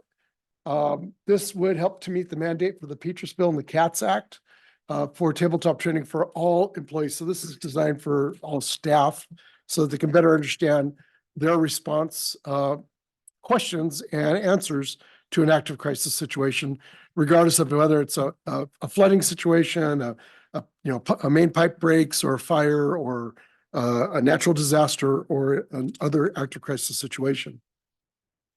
This is our student training that's got a lot of research from several noted researchers from Yale, from Harvard, from University of Dominguez Hills. We incorporate the 5 C's for students. This has been many of the feeder schools to the high schools around the county are beginning to use this program. This program has been recognized in Mississippi and Alaska, but it was first recognized here in California. And it's done through the lens of animation, and it's also delivered through the teachers and the educators, not by an independent person that doesn't have a connection to the kids. And there's a TK through 3rd, 4th through 8th, and then a high school level. Should you want any more information on that, to make it simple, I provided you with the QR code. You can simply point your camera at it or your phone at it, scan it. I think it's in your handouts as well. So that brings us real quickly. We're done with that section. Regardless of whether you utilize our resources or somebody else, those are mandated trainings that are required. Any questions and answers or questions?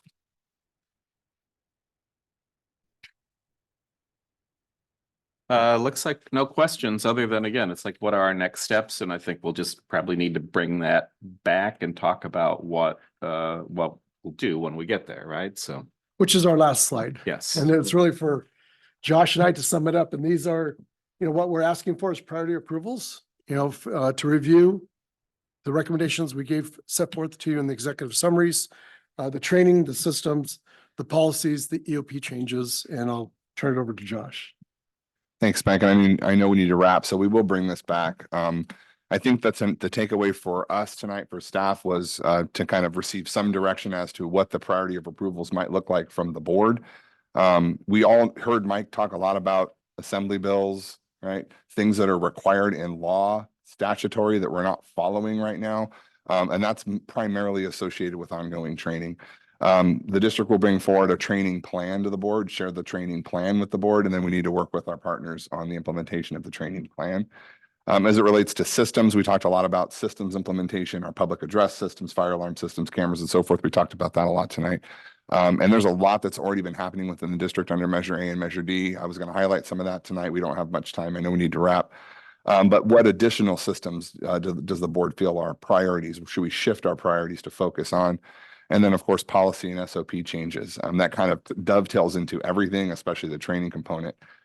We need to take a look at our board policies, our administrative regulations, and those need to align with our training protocols and our systems implementations. With that, I know we're out of time, so the plan is to bring this back. Great. Awesome. Thank you. And this is information discussion. We do need to go out for public comment on this particular item too. So is there anybody, if there's anybody online, raise your hand now. I'm looking through the room. If there's anybody in the room that would like to speak, step on up. I see no one. So Lewis, let's bring someone online.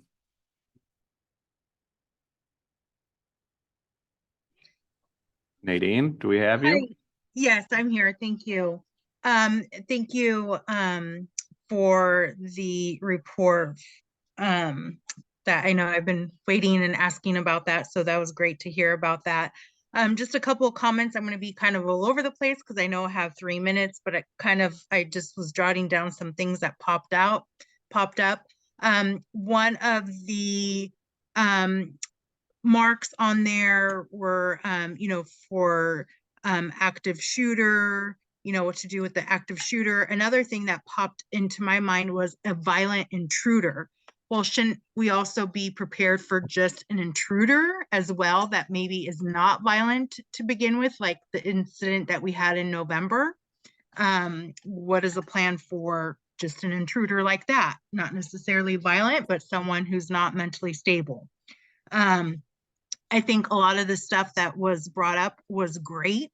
But what are we going to do right now? I mean, I don't think there's some stuff that I know the district has already implemented, but I mean, in 2 years, 3 years, 4 years, 5 years to have a full secure premises of everything might be a little bit too late. So I think I would like to see more stuff happening now.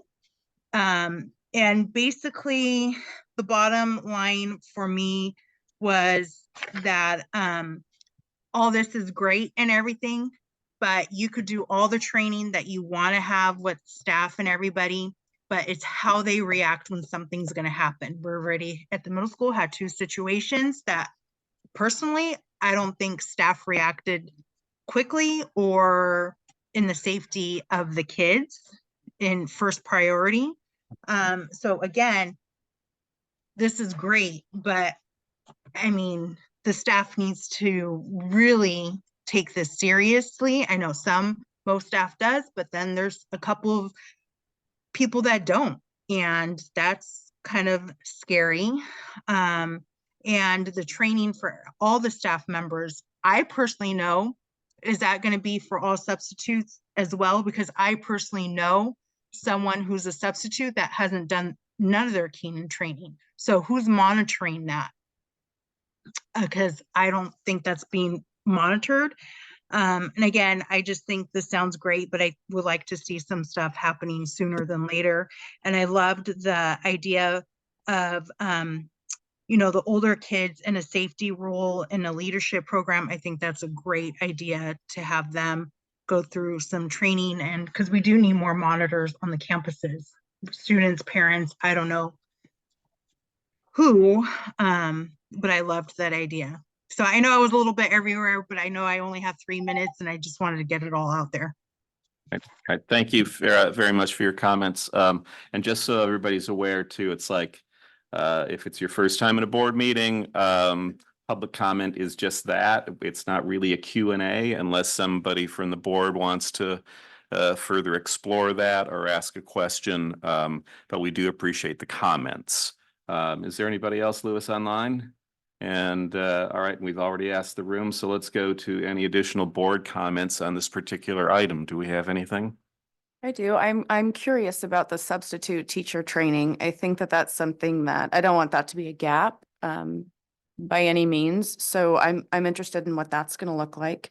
I also share the question of, I do appreciate where we're going with all of this, but what we're doing now to help tighten things up. If someone could speak to that, I'd appreciate it. I think it really just comes down to our safety protocols that we have in place. I think the fact that we have this information right now from Kimball and Associates that really kind of identifies where some of our gaps are. We now need to take this our responsibility to ensure that we're implementing, some of those recommendations, particularly even when it comes to our safety drills, right? So I think, but it is nice to hear from them that that's an area of strength. So I really just think based on the information we now have, that we have this report, it's up to us to now, prioritize and start implementing, based on that level of priority. As far as the safety committees, right, I was so excited to be able to meet with so many members of our community last week. Really, I think that's going to be a key component as we move forward. And then, Principal Martinez spoke a little bit about the threat assessment team that we're putting together, having a district safety team that's a little bit different to the input safety committee, but the ability to have that to continue to ensure that we're monitoring the practices that we have in place, that we're progress monitoring, that we're tracking, what adjustments that we've put in place already. I think, that's going to be the piece that's going to allow us to shore things up. But I feel confident about just our practices, the drills that we have in place already, the situational awareness that we've heard over and over this evening will be things that will absolutely continue, and more importantly, be bringing back, here to this board. The securing of the campuses is definitely what I hear, though, is our next step. And I think that's got to be where we focus the next couple of weeks.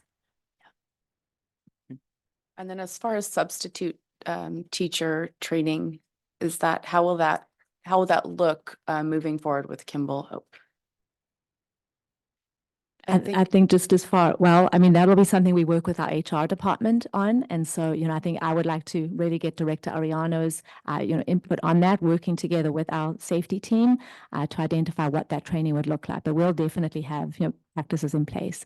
Is there anything else to add to that, Principal Martinez?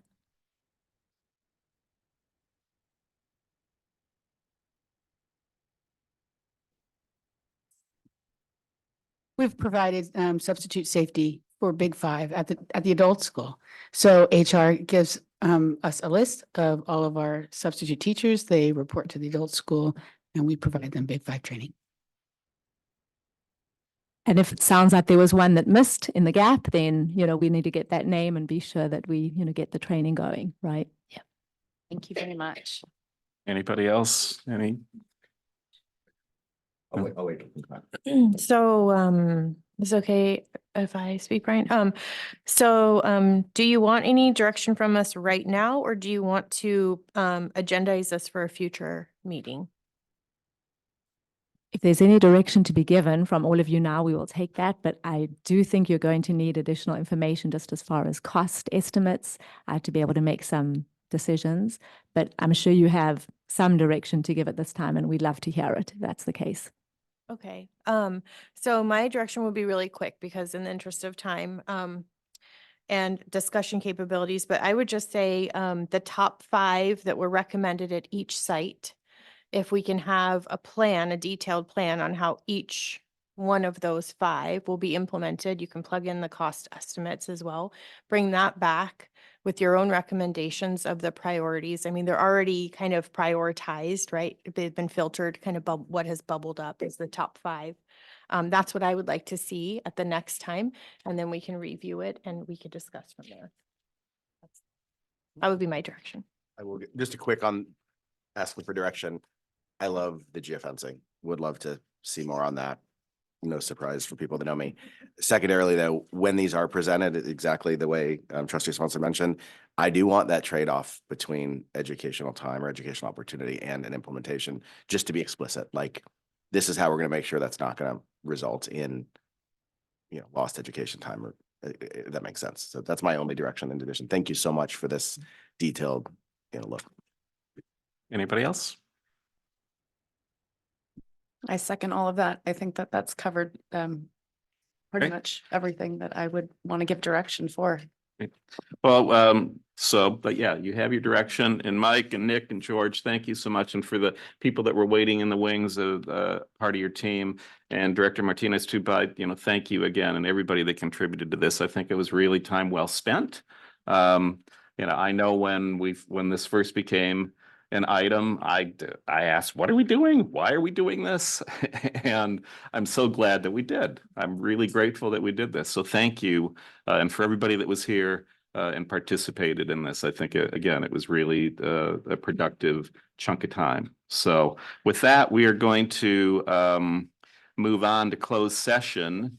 The next thing we do, for new people here at the board, we identify our closed session topics, which are number 1, negotiations with collective bargaining, PGTA, negotiations with CSEA. That's 1 and 2. Item number 3, public employee discipline, dismissal, release, leave, complaint. It's all part of Government Code 54957. It's kind of a catch-all. Our superintendent 120-day report. Those are all items that will be discussed in closed session.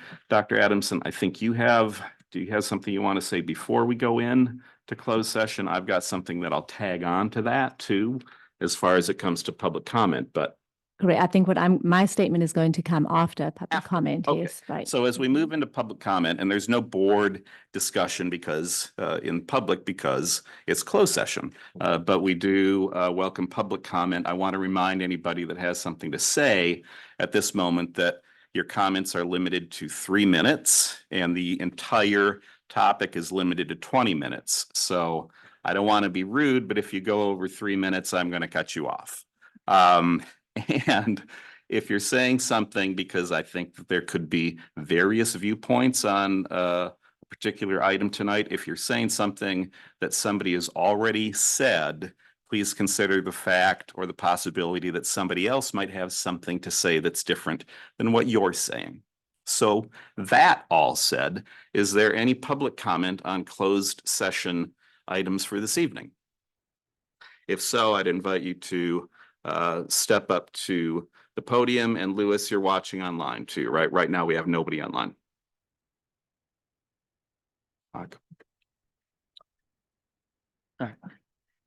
Good evening.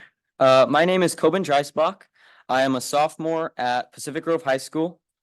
I am here to speak in regards to my teacher, Mr. Great. I am a student in his AP World History class, and I'm also the founder of the Justice for Justice movement.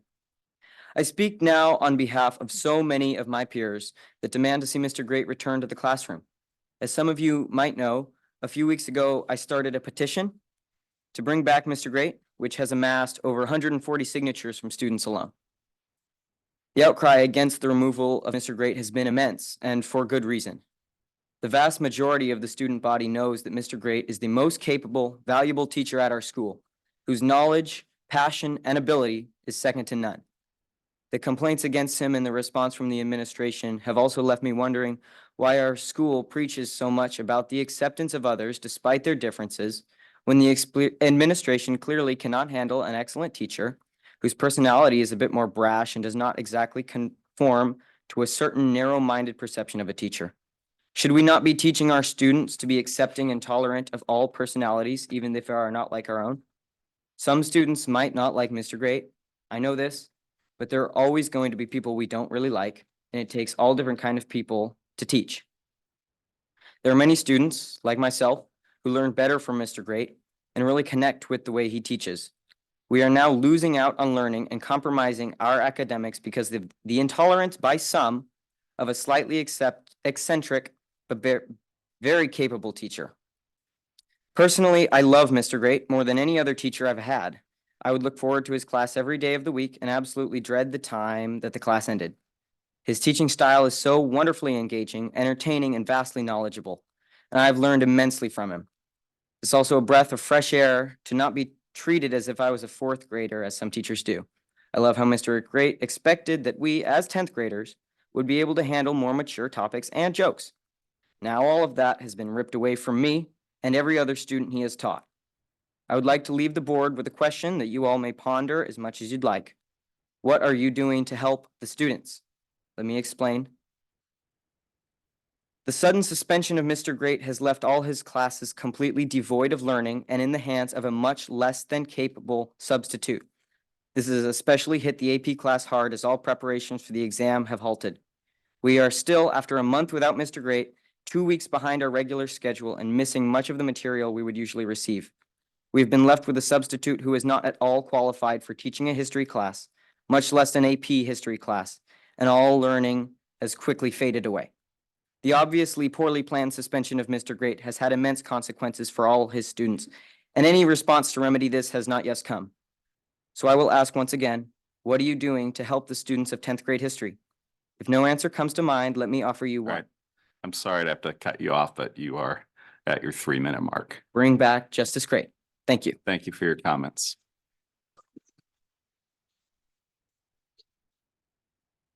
You have anybody else? Please come on up. I'm going to ask too, just again, to try to keep it tight, that we avoid applause and cheering and that sort of thing. Hello. I would like to express my deepest concerns about the firing of Mr. Great. I believe that it is expressly wrong to fire one of the best teachers we have in our generation. While I am no means an A student, I am a student who greatly respects all aspects of learning history. Throughout the last few weeks, I have felt a significant decrease in the learning going on in that class. This is something that is detrimental to the success of my fellow students and others. And while his class is difficult, it is perfectly reasonable due to the amount of content that he covers. Thank you. All right, thank you very much. And again, I ask, please, no applause. All right. Do we have anybody else in the room that wishes to come up to the podium and speak?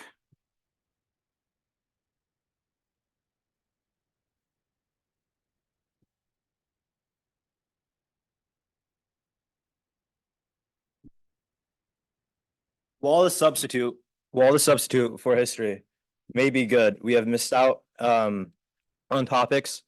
He doesn't really cover it really well. He's trying to do his best, but the content that we've missed has been detrimental to our learning. And I would also like to talk about Mr. Miller's not gonna be here next year, and I would like to know why that is. And also, there's no dividers in the restroom, which I would also like to bring up because like that's, there's like, justice for justice, but then like the urinals. Something must be done about that. Thank you. All right, thank you very much. Who else do we have? Anybody? Please come on up.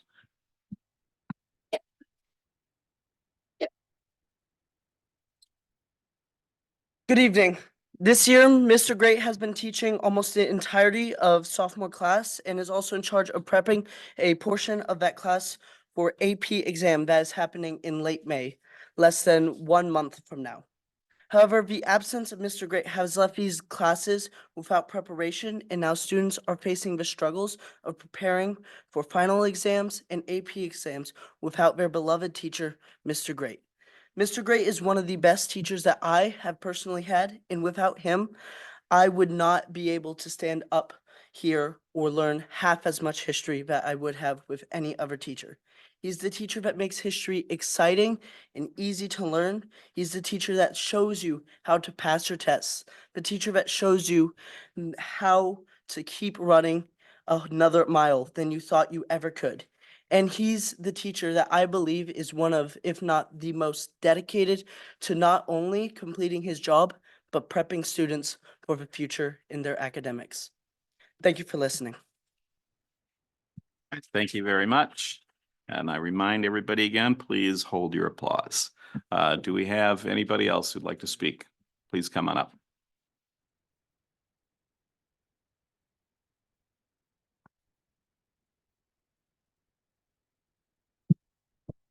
Ladies and gentlemen, good afternoon, and thank you for hearing me out today. To start off, I am a freshman.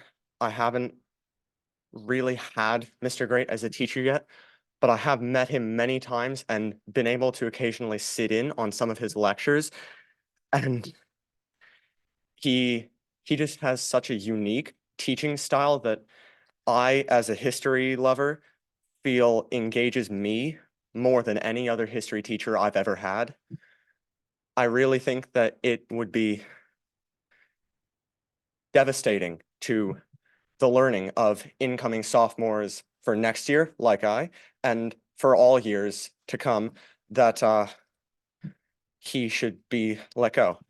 I have neighbors who are long graduated who have attested that even in their time, he was one of the greatest teachers that they've ever had. His passion is just unmatched, and removing that would be such a detriment to all of our learning. There's just no one more engaging, no teachers that I feel like I've seen in my entire lifetime of learning in this district. Feel that none would be as good to prepare for big things like AP exams as someone like he would. And I'm sure everyone could agree with that. Thank you. All right, thank you very much for your comment. Looking out, do we have anyone? By all means, please come on up. There's still time on the aggregate clock. If that's such a thing. Good evening. Thank you for listening to me. I'm Mishani. I'm a 11th grader at Pacific Grove High School. I had Mr. Great last year for AP World History, but I've also TA'd in his regular World History class, which has allowed me to see how he works with both kinds of students. He's honestly one of the most accommodating and inspiring teachers I've ever had. I have a lot of frequent migraines and a few things that kind of impede my learning, and he's always been really great about that and making sure that I can get whatever I need to make sure I can succeed in our class. And I know that he does that for every student that comes up to him and asks him for help. He's really engaging and animated. His stories always stick with me, and even now in my 11th grade history class, whenever I'm writing assignments, I often find myself thinking about things that he said and talked about because they just stick really well, and I remember all of the information. Like many of my peers, I have adults in my life who had him as a middle school or high school teacher, and many of them have said that years later they still remember everything that he's ever taught them because he's just really engaging. He's definitely has a humor that can be seen in a different way, but I think that the way that he speaks and the way that he engages his class is really important because it's a different type of learning than most of our other teachers who are very lecture based, and it made coming to his class every day really exciting and made me look forward. I know there's a lot of people who have gone through his class and switched to wanting to major in history because he just made everything seem so much more interesting, and he definitely sparked a passion of history in me. Thank you for listening, and I hope that you listen to me and my peers when we say that he's probably one of the best, most accommodating teachers that we've ever had. Thank you. Thank you very much for your comment. Nobody online? Do we have anybody else in the room that has comment on this or any other closed session topics?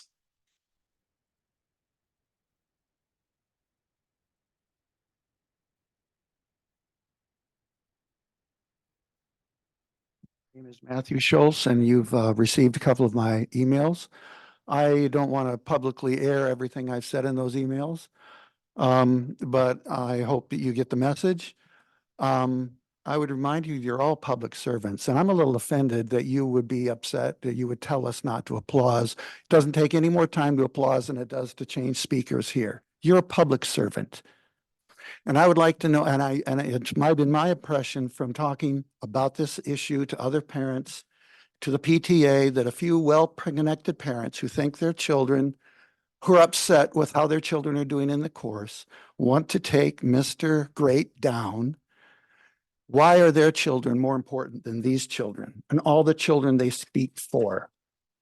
Okay, think about that. Okay, thank you for your comment. Lewis, we have one person online. Let's bring them in, would you please? Hi, it's Nadine Roldan again. So I can't speak for exactly what has happened now with Mr. Great, but I do have two students who have graduated from PG High School, one in 2018 and one in 2020. My son, who graduated in 2020, did not have Mr. Great. I did reach out to my daughter, and she did have Mr. Great, and what she told me was, this is word for word. She said, no, I really enjoyed having Mr. Great. He was a great teacher and I learned so much and he made it very interesting. He said, these are my daughter's exact words.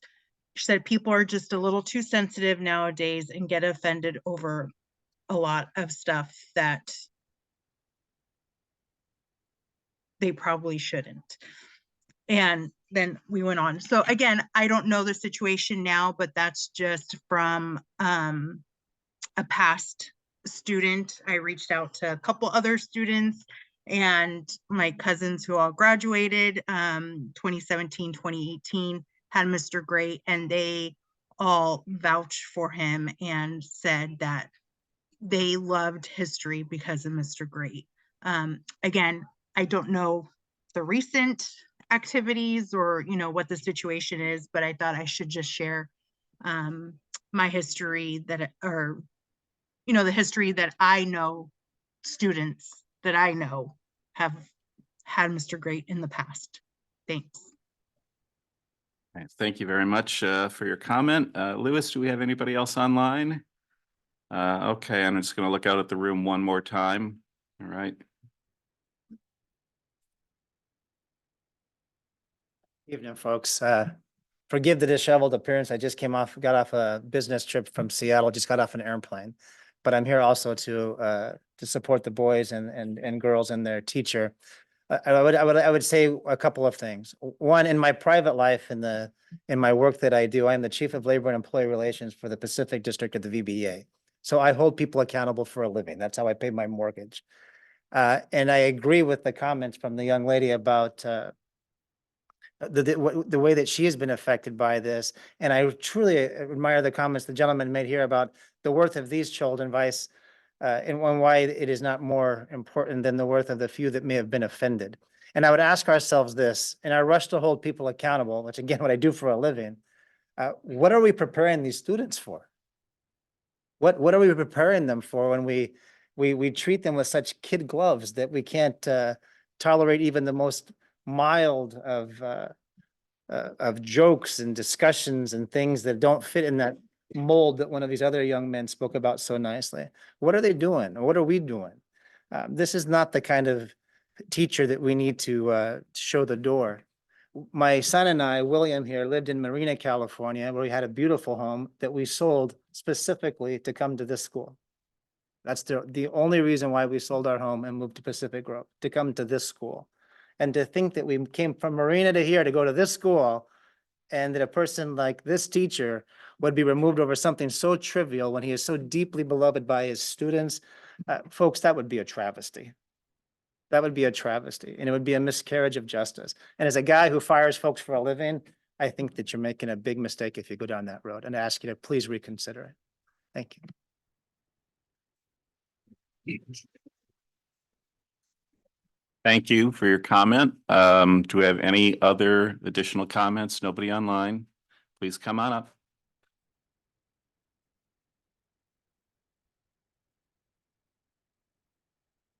I would just like to point out that this is the number of students who came today, who walked here or drove here or whatever in the rain to support their history teacher. And like, history is the subject that is sort of called out as being super boring. Okay, in what other scenario would you have a history teacher who lectures to the class all day? Like, that's most of what he did, was lecturing. And yet all of these students are willing to come here, and so many more. Like, if you walk around the high school campus, you will see so many Justice for Justice pins and shirts. And like, they ran out of pins. I couldn't get one. This is borrowed from one of my friends who managed to get one before they ran out. Like, there is so much support. One kid like said Justice for Justice after his performance in the talent show, and everybody cheered louder than for any other performance. And for what other teacher? Like, think about how little high school students care about their schoolwork sometimes. Like, how few students are actually this passionate about their teachers. And Mr. Great brought out that passion and that enthusiasm, and now so many kids are so excited about him and would be so devastated if he was taken away. I mean, I looked forward to taking his class when I was in middle school, and I just heard about him from my older sibling, from people who had been through his class. I looked forward to it. And now I can't imagine if the freshmen and everybody coming after them wouldn't get to have his class, and that would just be really sad. So, thank you. All right. Thank you for your comment. Watson? We have 1 minute remaining before we clock out on this. There's nobody online. If there's anybody that has about 55 seconds, now would be the time. All right. I'm here to talk about teachers and education standards. First of all, I think it's important to state that every child might have a different opinion and experience with an educator, and some might love a teacher and others dislike him. Each opinion is valid. That's not what we're addressing here. What we're looking at is a human resource situation. The question that should be asked in that case are, have there been numerous complaints and investigations about said teacher? Did the teacher have to be forced on many occasions to make changes that abide by the current standards and guidelines put out by the state? Is the teacher still out of compliance? Does the teacher make the needed accommodations for IEPs, or do students have to repeatedly remind the authority figure of these requirements in order to get their needs met? I would argue that if the teacher has faced numerous reprimands, then a human resources review is in order. While many students support this teacher, here are a few problematic examples from comments from a survey that has already been made available to the board. He's really unprofessional when it comes to accommodating my disability.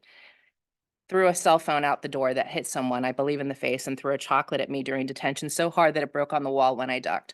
Also heard that he broke his projector by slamming his hand on it. Also did not allow me to sit and continuously asked me why I had been absent when I was not comfortable sharing in front of everyone. Every day I had his class, I honestly didn't even want to go to school. He yells in class. When he's mad, he makes comments to his students about shooting them. He's made derogatory comments about women having rights. Told his students he would test his new guillotine blade on them in his underground dungeon for his bad students. Has thrown items in class and told his students they are stupid and that he does not like them. Said he's going to take over the world like Hitler and his students would be his war sacrifices. He belittles the students. I have heard that he calls the students stupid and retards. He has told them they won't get into four-year colleges and he will kill them, and calls the bathroom log a way to keep track of who will be shot by the active shooter. Obviously, these are some of the more problematic examples that students and parents have mentioned. I would argue that these comments are unacceptable and should be evaluated and the educator held to the same standards that students are held to. These statements should be not dismissed as jokes, but rather seen as creating a hostile learning environment. Thank you. Thank you for your comment.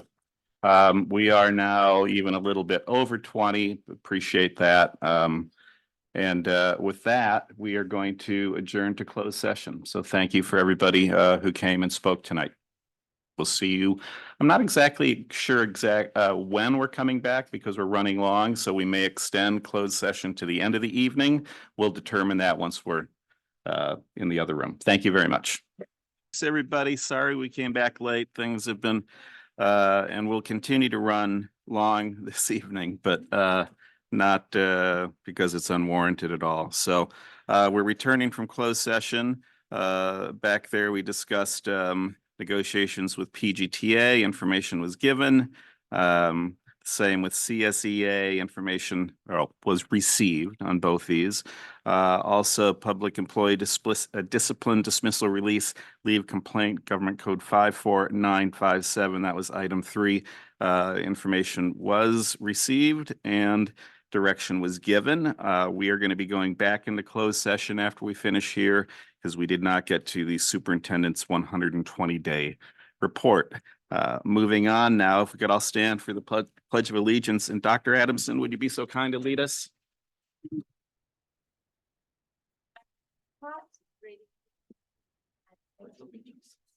Flag of the United States of America, and to the republic for which it stands, one nation.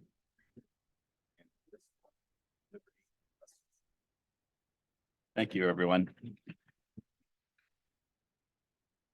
Okay, so moving on now to something it's nice part of every year as we get to this student recognition presentations. And Dr. Adamson, are you leading that?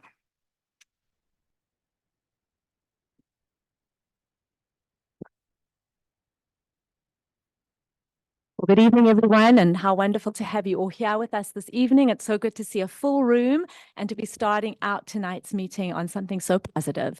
So we have two items for recognition this evening. And the first is an opportunity for us to recognize and thank our 2 student board representatives for their service this past year. This is very unusual to see them both sitting aside, beside each other at the dais, because normally it's one of them, they take turns. So we thought it was appropriate that on the evening that we're recognizing them, they both get to sit side by side.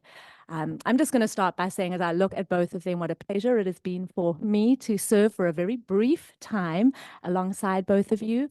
I got to meet you both in November when I first came on board and was immediately impressed by so many of the traits that they exhibited.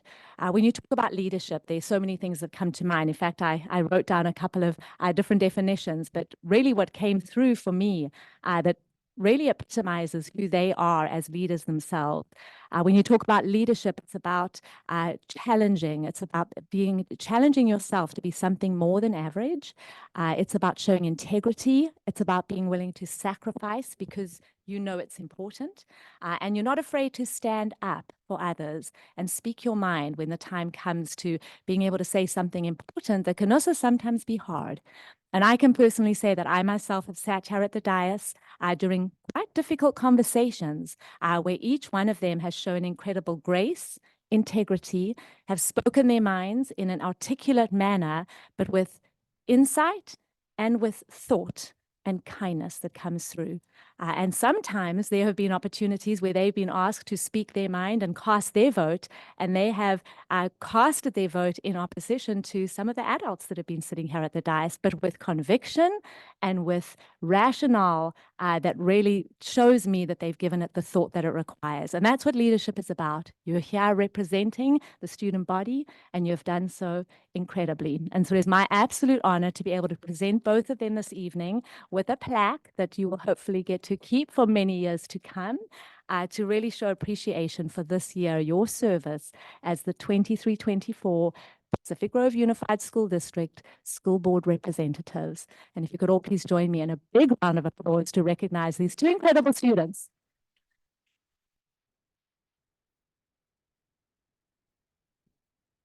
And I'm going to ask our board to come around to the front so we can do some shaking of hands and present the plaques to them. So let's come around to the front of the dais.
Beautiful night, guys.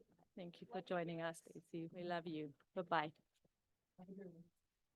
And yes, Daisy will be leaving because it is Dario's time tonight. So yes, indeed. Good night, Daisy. Thank you. That's great. You know, and I think we're really fortunate this year too, that it's like we've had remarkable students, young people over all these years. This is my 9th year, but that this year we got to have two and got to meet two really special people. And I usually like get upset, so I'm going to stop talking because this is the point where I sometimes cry a little bit. So that's all. But if any other board members want to say anything, by all means do.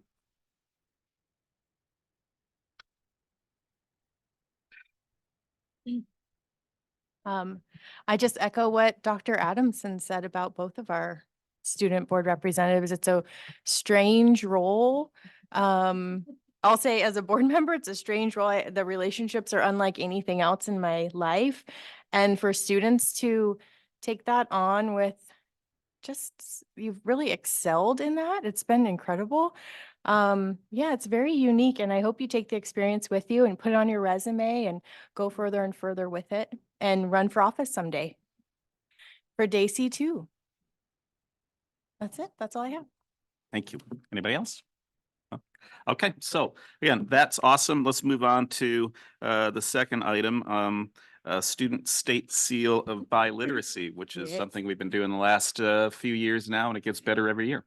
Indeed. So it is my delight to be able to present and really present these students with this incredible recognition. I understand that last year we actually doubled our number of students who received this award, the State Seal by Literacy.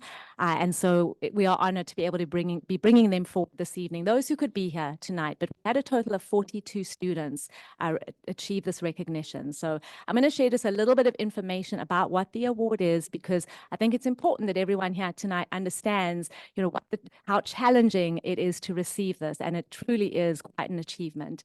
I talk all the time to students that I meet who speak a second or third language, what an honor that is and what an achievement that is. I grew up in a country where we were required to learn a second language and we had to be completely bilingual. I remember not enjoying it very much at school, but once I became an adult, realizing what an advantage it was. And I say that to every student I meet. So each of the students here this evening, I say congratulations to you. You are an inspiration and continue learning and growing in the ways that you are. So we're excited to announce that 44 students, my correction, 44 from Pacific Grove High School have earned a special distinction this year, the California State Seal of Biliteracy. The Seal of Biliteracy was established in 2011 to recognize high school graduates who have attained a high level of proficiency in a second language. We are all incredibly proud of them for their achievement, and in recognition of that achievement, students will be receiving a special golden seal on their diplomas at graduation this year, and you wear those with pride. They will also be given a special medal to wear with their graduation regalia during the ceremony. The State Seal of Biliteracy recognizes high school graduates who have demonstrated a high level of proficiency in listening, speaking, reading, and writing in one or more languages in addition to English. The languages that are represented amongst the students who've received this award are Spanish, French, Mandarin, Japanese, Korean, and Russian. To earn the seal, these students have either passed the standards-based measurement of proficiency, otherwise known as the STAMP, or the Foreign Language Advanced Placement exam with a score of 3 or higher in the language they are studying at school or speaking in their own home. The students who have received the seal will also need to complete all English language arts graduation requirements with a 3.0 grade point average or above to honor the seal. It is an initiative that will create outstanding opportunities for our students in their upcoming future. And so please join me this evening in recognizing each one of them. Let's give them a big round of applause.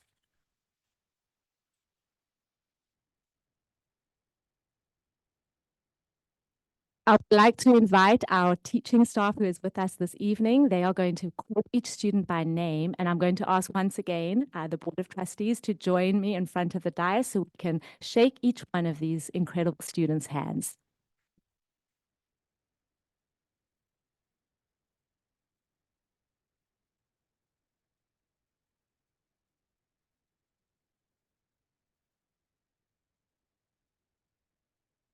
Maybe I'm going to ask for everyone to refrain to applaud until the end, but I will ask students to stand up as they hear their name. Sasha Adams. Kelly Atkinson. Megan Ayers. Caris Burkett. Ivan Kerner. George Hatfield. Anthony Hurst. Ophelia Carey. Emily Keller. Patricia Lara. Aaliyah Medina. Ian Navarro. Marshall Pearman. Cody Phillips. Stephen Ramirez. Aiden Shepherd Chiriboga. All they will get at the graduation ceremony. Yes, please. Students?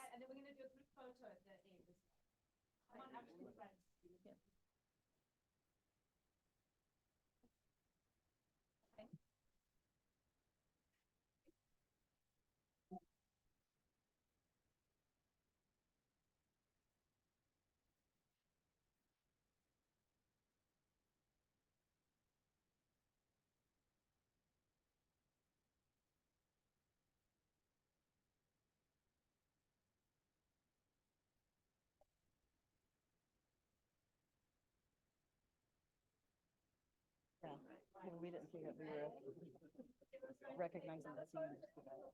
Yeah. Ça va. Yeah. Maybe c'est trop tard.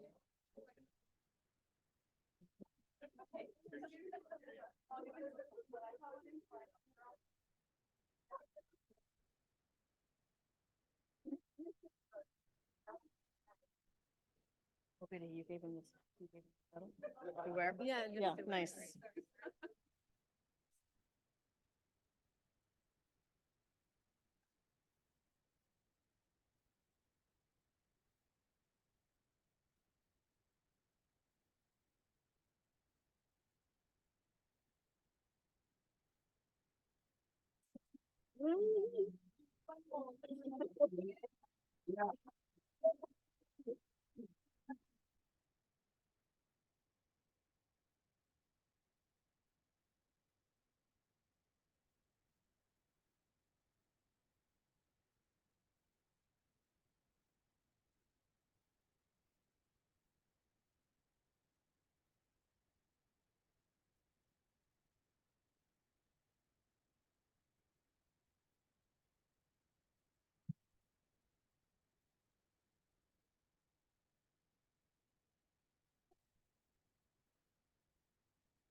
I think we can keep rolling. Yeah, maybe just say to them if they want to leave, they can. Yep.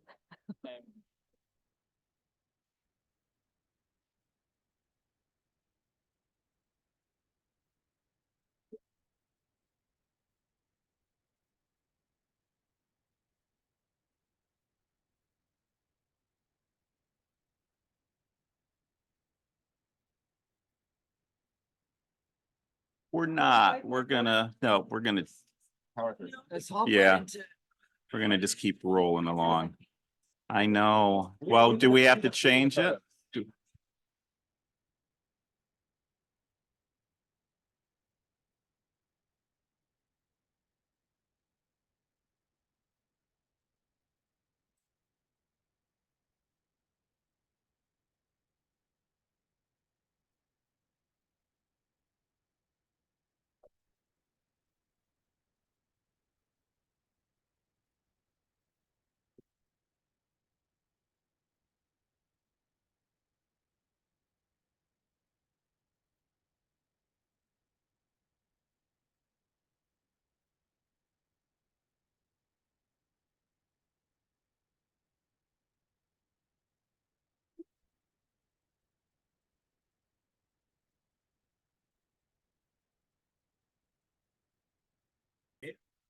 Hello, hello.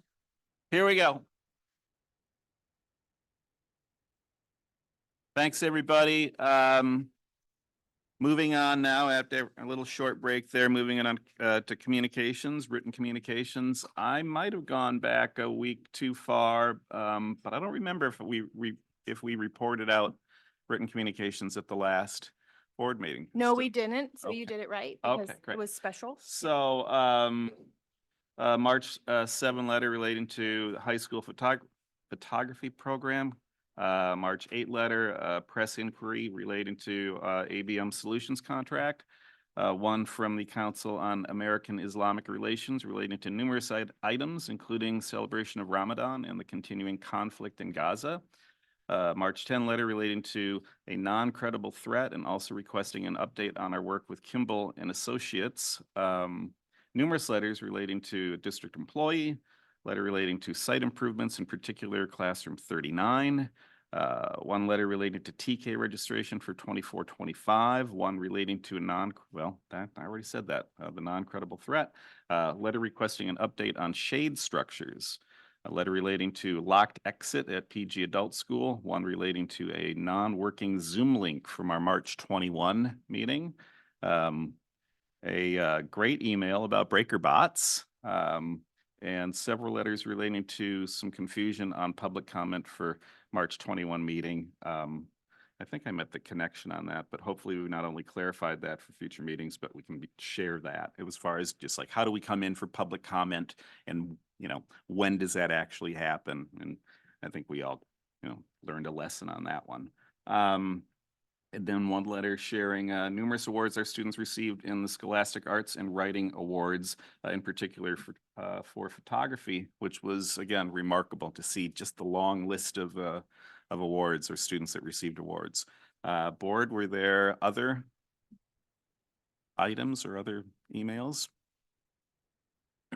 I have a couple. I got a kudos to all of the folks who contribute to making Forest Grove field trips happen. I got an additional email regarding TK classroom placement, an email about the small school district advisory team, an email about cultural proficiency public comments, an email about cultural proficiency presentation. It was a kudos for the presentation. An email regarding student voices event, PG Pops Orchestra concert, being a spelling bee judge, and an invitation to California Endowment Retirement event. That's all I have. Thank you. Anybody else? I have one additional, an email regarding the upcoming human trafficking symposium put on by the County Office of Education. All right, thank you. One thing I noticed here that board members, correct me if I'm wrong, but didn't we used to have a spot for spot for student representative update too, as far as what's going on? So if there's anything you'd like to, I'm going to just insert that, if there's anything you'd like to share with us about what's going on. Yeah. So at the high school, we just had the Sadie Hawkins dance this Friday. Breaker Bots won second place in a tournament, which is great. Drama is hosting the Mean Girls play soon. Art students received the 2024 Youth Awards for their work. Last week, WASP visited our school in our classrooms. Softball, baseball, tennis, swimming, lacrosse have games, as well as a track meet on the PG field. And going into April, we will be celebrating Arab American Heritage Month. And Friday is a fun field day for Powder Buff after a minimum day, which did get moved. Sadly, yeah, it did get moved. And next week is spring break, which a lot of our students are excited for. Right. Thank you. All right, thank you very much for that. Moving on to our superintendent report.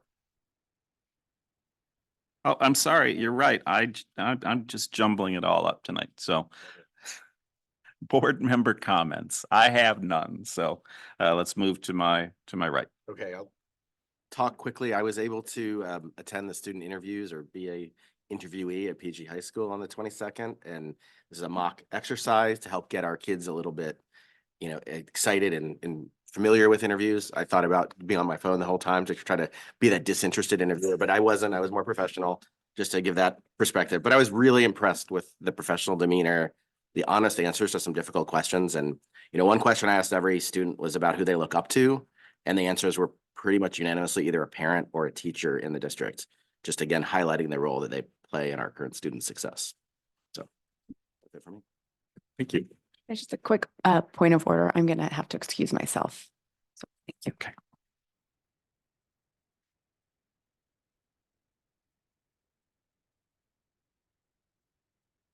I'll go next while Laura, Yep. All right. trustee Otmar is headed out.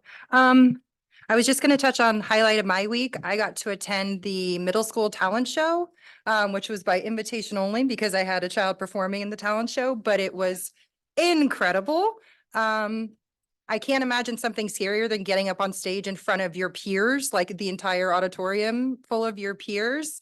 And I was nervous for my kiddo who was performing, but watching those kids and watching the leadership class create such an inclusive and welcoming space, it was incredible.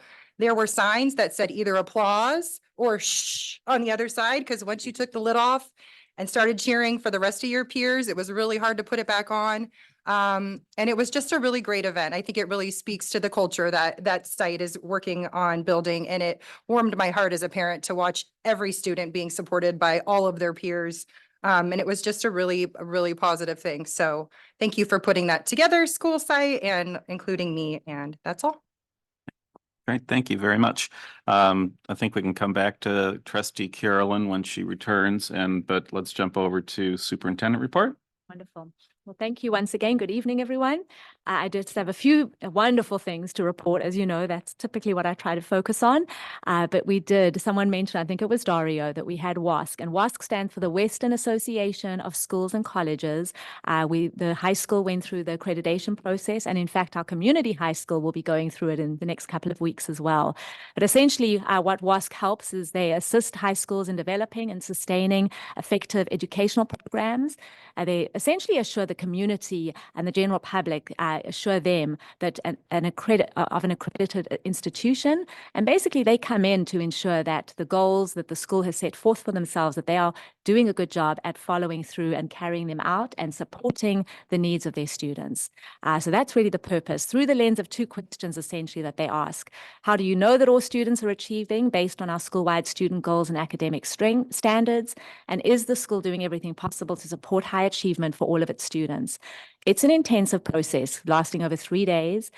They really spend a lot of time, as Dario said. He had one of the visiting groups in his classroom, and they meet with a variety of different advisory groups, parents, students, and staff throughout the 3 days. One of those groups is the district office, and they have very pointed questions that they ask.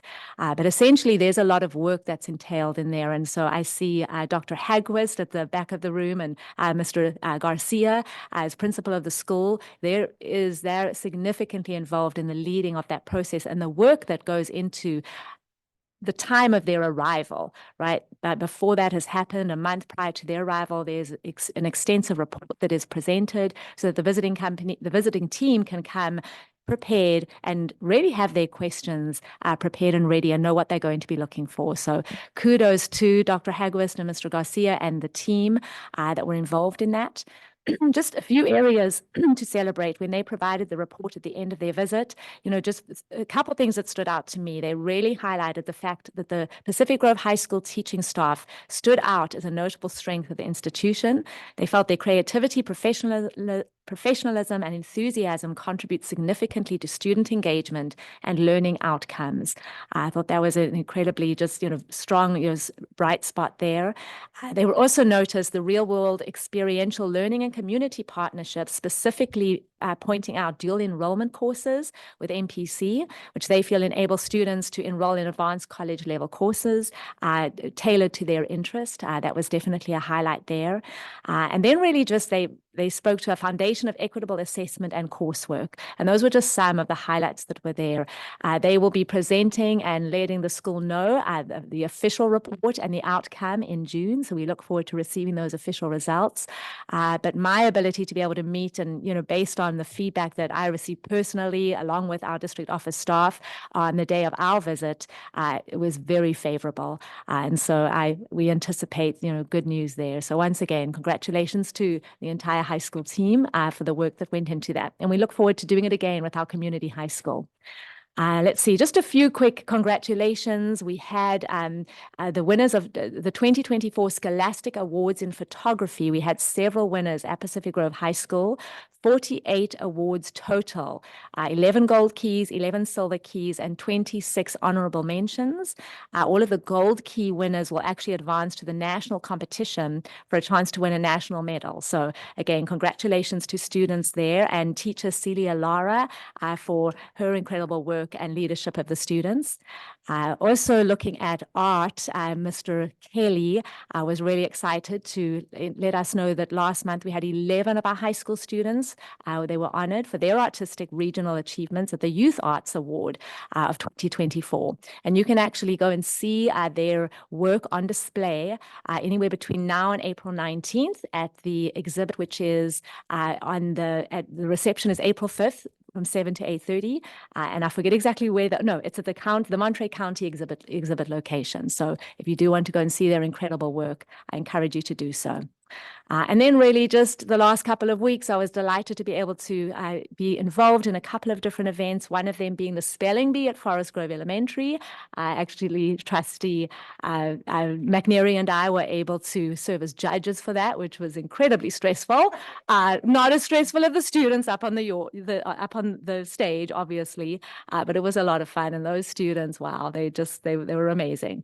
The high school music, vocal, and jazz band concert was a huge hit. Wow, that just really it blew my mind. And then let's see, the Rotary track meet on Saturday. I was able to head over there with my husband to really check things out at the high school, the field. And wow, it was really well organized. And I just, kudos to Tracy and Ryan Travail, the coaches who lead the track team. Just really well put on, many volunteers. Just neat to see our students participating in so many events. And then spring break for next week. So yes, make sure we take the time to relax and enjoy and take some time to rejuvenate. That is my report for now. Thanks, everyone. Thank you so much, Dr. Adamson. I want to bounce back to Trustee Carolyn because you had to jump out if you had any board comments that you wanted to share. No comments at this time. Thank Okay. you. Great, thank you very much. All right, so moving on to individuals desiring to address the board. I'm not going to read the whole statement prior. I think most people know that you're limited to 3 minutes in your comments and 20 minutes in the aggregate on any one subject. So don't be offended if you, please don't be at least offended if I cut you off at 3 minutes. So with that, moving to PGUSD staff comments on non-agenda items.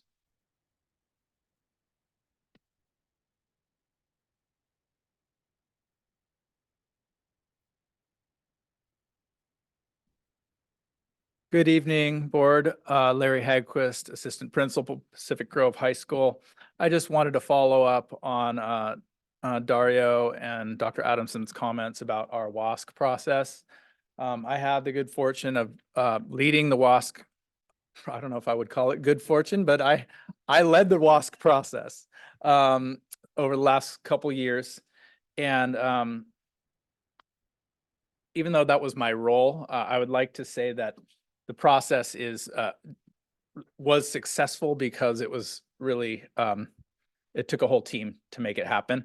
And one of the things that I'm most proud of is when I look through the accreditation status factors summary that they provided us, one area where they identified that we were highly effective was the involvement and collaboration of the entire school community in the self-study that reflects a thorough, accurate analysis of what currently exists, as well as aligned, prioritized areas of strength and growth. I think when you go through WASC, your school does not need to be perfect to get a strong accreditation. What they really care about is that your self-study reflects thorough engagement and is an honest description of your school. And when I read through their report, it very much matched ours in the growth areas and in the areas of strength, with a couple added findings in each area. So I'm anticipating that June will be very positive for our school as far as the WASC accreditation goes. And that's all I have to say there. Okay, thank you very much. Louis, do we have any staff online? And any other staff members, non-agenda items? All right, so let's move on to community member non-agenda item comments. Anyone?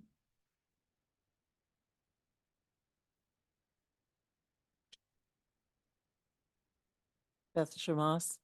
My only comment is we really got to start the meetings on time. This is a school district, so schools start on time, and I realize sometimes emergencies happen, of course, but the last meeting was delayed by 30 minutes or so. So I just encourage you to do what you can to start on time. A whole crowd of people here waiting over 30 minutes.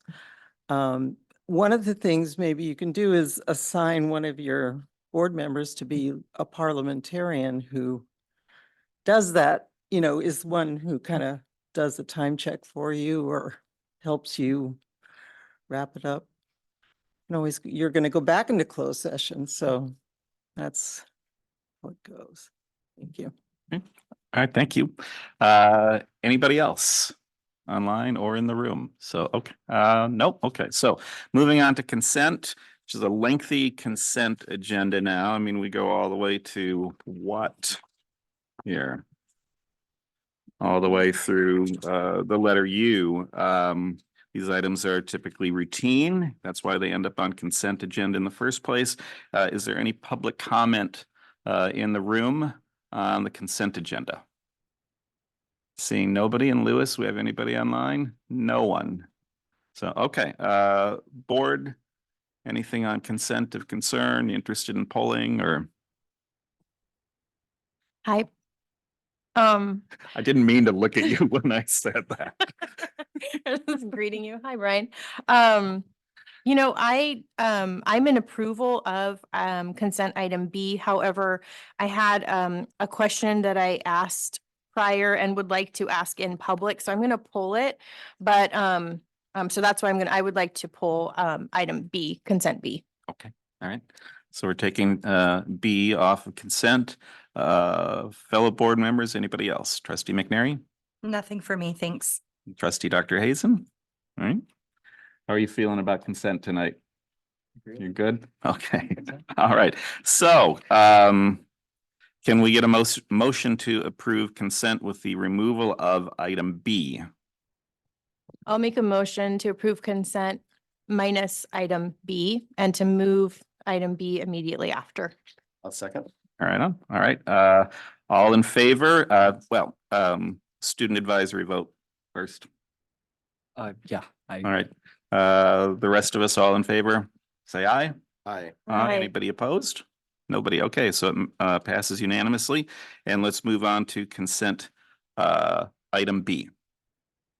Okay, thank you, President Brian Swanson. I just had a quick note on this one. So in the minutes of March 7, we did note that there was a promise made to have cultural proficiency policies have like a one-page draft by the end of March, and now it's the beginning of April. And so I did ask about the timing. And you let me know that with that, you're taking more time on it because you want to be very thorough in it. So it's not now. And so I just wanted to be really clear. If anyone read the minutes and felt that there was a disparity there, it's still on the docket, still being prioritized. Is that right? Absolutely a priority, yes. It's just going to take longer than we expected. And the motivation is definitely to have it ready in time for the new school year. So we, can make that a part of our disciplinary matrix and our policies. Absolutely. Okay, so maybe we'll see it at the next policy committee meeting? No, it won't be ready for the next policy because that's April 16th, but Okay. really the idea being before the new school year, right? Okay. Before August. So, Okay, but I'll it is put that in my calendar. still a priority. Absolutely. Thank you so much for the clarity. Okay. So what do we want to do with that item now? Unless anyone else has questions, we can go up for public comment and then I'll make a motion to approve. Okay. Any public comment on consent item B? No one online? Anyone in the room? No one? No one? All right. So I will make a motion to approve consent item B. I'll second. All right. Student advisory vote? Yes. The remaining, all in favor, say aye. Aye. Aye. Anyone opposed? All right, passes unanimously. Thank you very much. And moving on to information discussion, item B. There was one at the very beginning of the meeting. It started at 4, which was a study session. So now we're going on to a City of Pacific Grove School Resource Officer update. Dr. Adamson, please. Well, thank you so much. And it is my pleasure to introduce this item this evening. We actually have 2 members from PGPD with us this evening. One of them, Commander Brian Anderson, who's going to be presenting a little on school resource officers. And then someone we all know very well, and that is our very own school resource officer, that is Officer Hill. And so thank you both for being here this evening. I really just, in my introduction, I want to just be very clear what the purpose of this evening is. We have had a school resource officer for the last several years, and for that to happen, there is a contract that we need to agree on with the city of Pacific Grove, specifically with PGPD. And so really, we will be bringing forward that MOU at a future meeting. We included the current contract as it stands, with the language as it stands on the agenda this evening. Really, the purpose of this evening is to learn a little bit more for Commander Anderson to share with the board a little bit of a review of what the purpose and intent is of our school resource officers, and to really to hear a little from Officer Hill as well on how she, really focuses her time. When you hear the term school resource officer, we talk a lot about the building of relationships. And so that's definitely what you will hear a lot about this evening. But really, I'm going to go ahead and turn it over to Commander Anderson to share with us a little of what the role entails. And then we'll hand it over to Officer Hill to hear a bit more from your role. So once again, thank you for being here this evening. Well, thank you for giving us the opportunity to speak about this program that we're incredibly proud of. Is there the PowerPoint? We have the slides, please. On the agenda, yes, part of the agenda. Sorry, I should have given a reminder to that right before.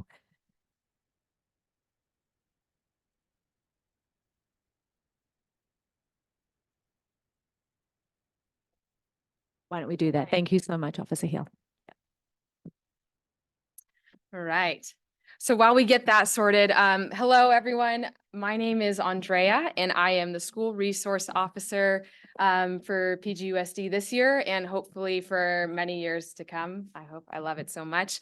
First and foremost, I just want to thank everyone. Thank you to the board, to the principals out in the room, staff, teachers, volunteers, the campus supervisors, everyone who I forgot to mention, the district office.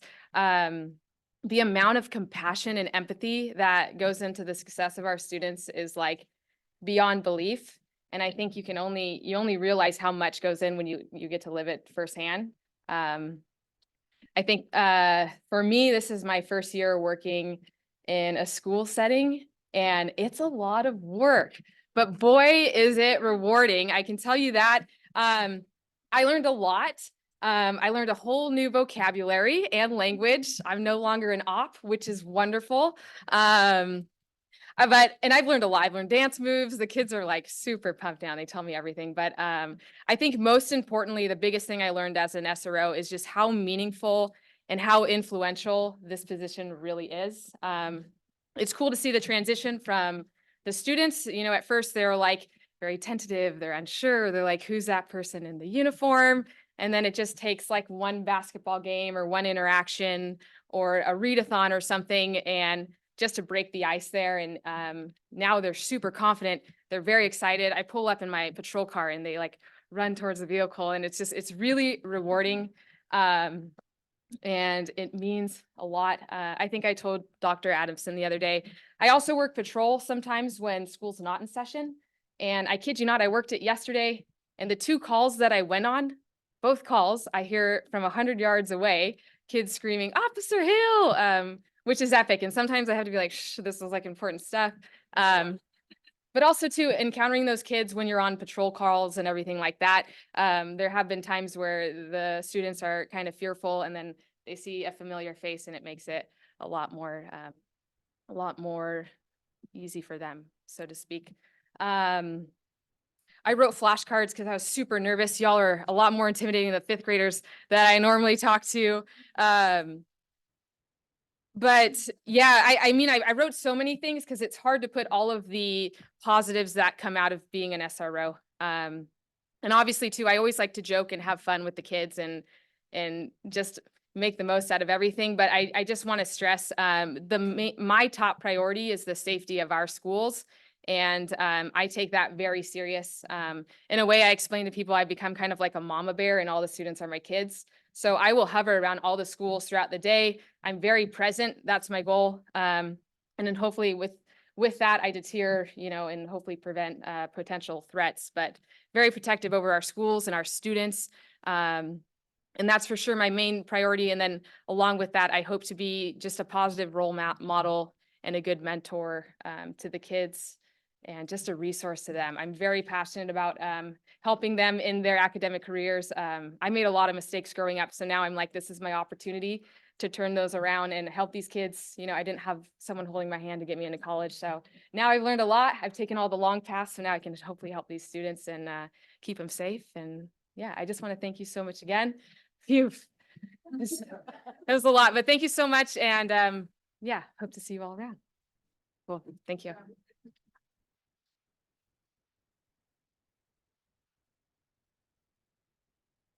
I'm not sure how I'm supposed to follow that up, 'cause everybody is here to see Officer Hill. Anyways, thanks again for inviting us here tonight for a program that we're incredibly proud of. And so to give you a little overview of the School Resource Officer Program at Pacific Grove. Go to the next slide. So a little bit about the program. It's dedicated officer to the schools and the ability to interact with students and develop relationships with the faculty and the parents, and obviously the students. And is available to the students and the faculty, both during school hours and after school hours.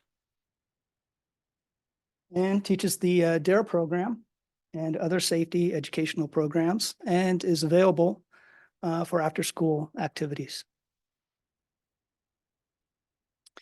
All right, a little more about the program. It's develop relationships, obviously, with the faculty, the staff, and the parents, and prevent school-based violence, and also to teach students good decision-making techniques, and to connect at-risk students with resources and services, and is focused on education, not enforcement. All right, the role of the SRO is to be a role model for our students, and it's also to provide crime prevention and safety education, to be a problem solver, and only takes law enforcement when necessary.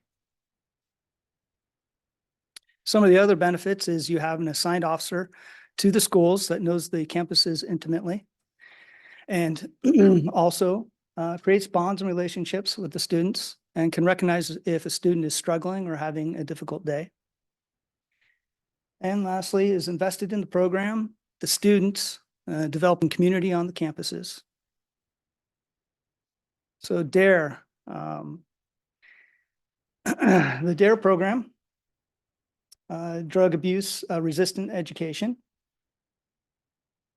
It has 3 different strategies. The first one is focused on community-wide consistent messaging, both at school and at home.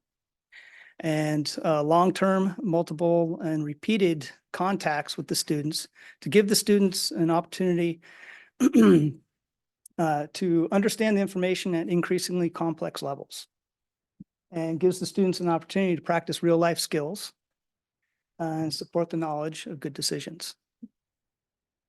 And is based in a social, emotional learning and interpersonal skills to support students in their managing the relationships and peer influence. So at the elementary school level, the DARE, Keeping It Real, is 10 lessons. It's evidence-based, social emotional learning approach to it. And it covers decision-making for a self and healthy lifestyle and communication skills that support those decisions. At the middle school, it builds upon the elementary school education and covers cultural norms, social norms, support networks, and teaches the use of I in personal feeling statements. All right, now we're going to open it up to questions, either for me or Officer Hill. All right, thank you for the presentation. Let's first go out to any public comment on this particular item. Anybody? We have nobody online. All right. Do we? Who do we have in the audience that might like to address this? Hello, Board. Larry Hagquist once again, Assistant Principal at Pacific Grove High School. I work with Officer Hill probably more closely than anybody in the district. And I think one of the things that is most important to our schools is school safety. And our school would not be. And when I think about safety, I think safety is a feeling. People, we want our students, we want our families to feel that they're sending their kids to a safe school. And there are times throughout the year where that safety, the level of safety changes. It could be a storm. It could be an intruder on campus. It could be relationship problems within the school. And I just want to say that in a school that is open to the community, the biggest resource we have is relationships. And Officer Hill does just an outstanding job of creating those relationships with students, with staff, that sense of familiarity. So she makes people, students included, staff, feel safe just by her presence and by the relationships she builds. But also when things get serious, she's my greatest resource. So I just want to say that she's been wonderful to work with, and she's a necessity at our school. Thank you very much. Hi, everybody. Barb Martinez, principal of the adult school and safety director for the district. In my 15 years here, we've always had an SRO. So it's not just been a few years, it's been at least 15 years. And then it goes way back to when Roxanne and Dave Deal, that was 5 or 10 years before me. So we've always had a school resource officer on campus, always making connections with the students.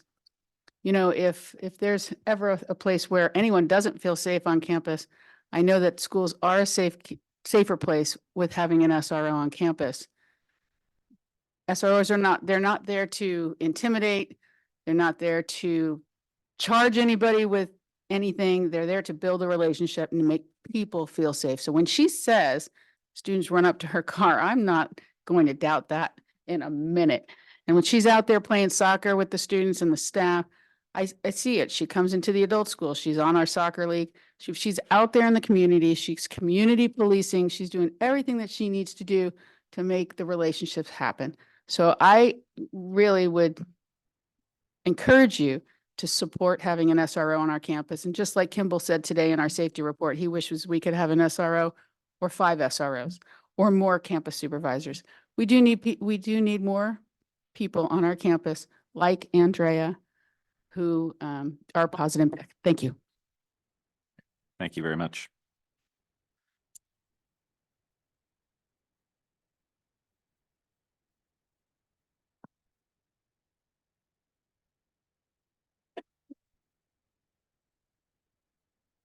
Oh, yeah, mic's off. Oh, okay. Hi. So I am a student of social work and I'm almost done with my degree. So I have about 7 years background and a lot of social workers are now working with police officers. Um, yeah, and this is really hard to say. But you know, with the DARE program, honestly, I really don't agree with that program. The Black community is never going to see that program as any good, no matter how you change the mission, no matter how you change the vision, no matter how you change the program. It was always a war on Black people. And so when you implement a program like that at school, especially when it comes to policing, it's always going to feel violent and dangerous for Black people. And I think that the lack of recognition around that, we need to acknowledge that. And that is the problem in policing, is that they still don't have the bias training to understand the harm that causes still to this day. And that's the work that they still need to do. And also because of the social dynamics at the school being that we do have such a small community of multi-ethnic students who do not feel safe having an SRO. And we do not have reporting systems in place. And also the history of policing with Black and brown bodies and how violent and deadly and dangerous it has been. I just don't think that at this point it's a good idea. Also, the DARE program has got to go, and I really hope that one of you has the courage one day to make those changes in the department. I really do. Thank you.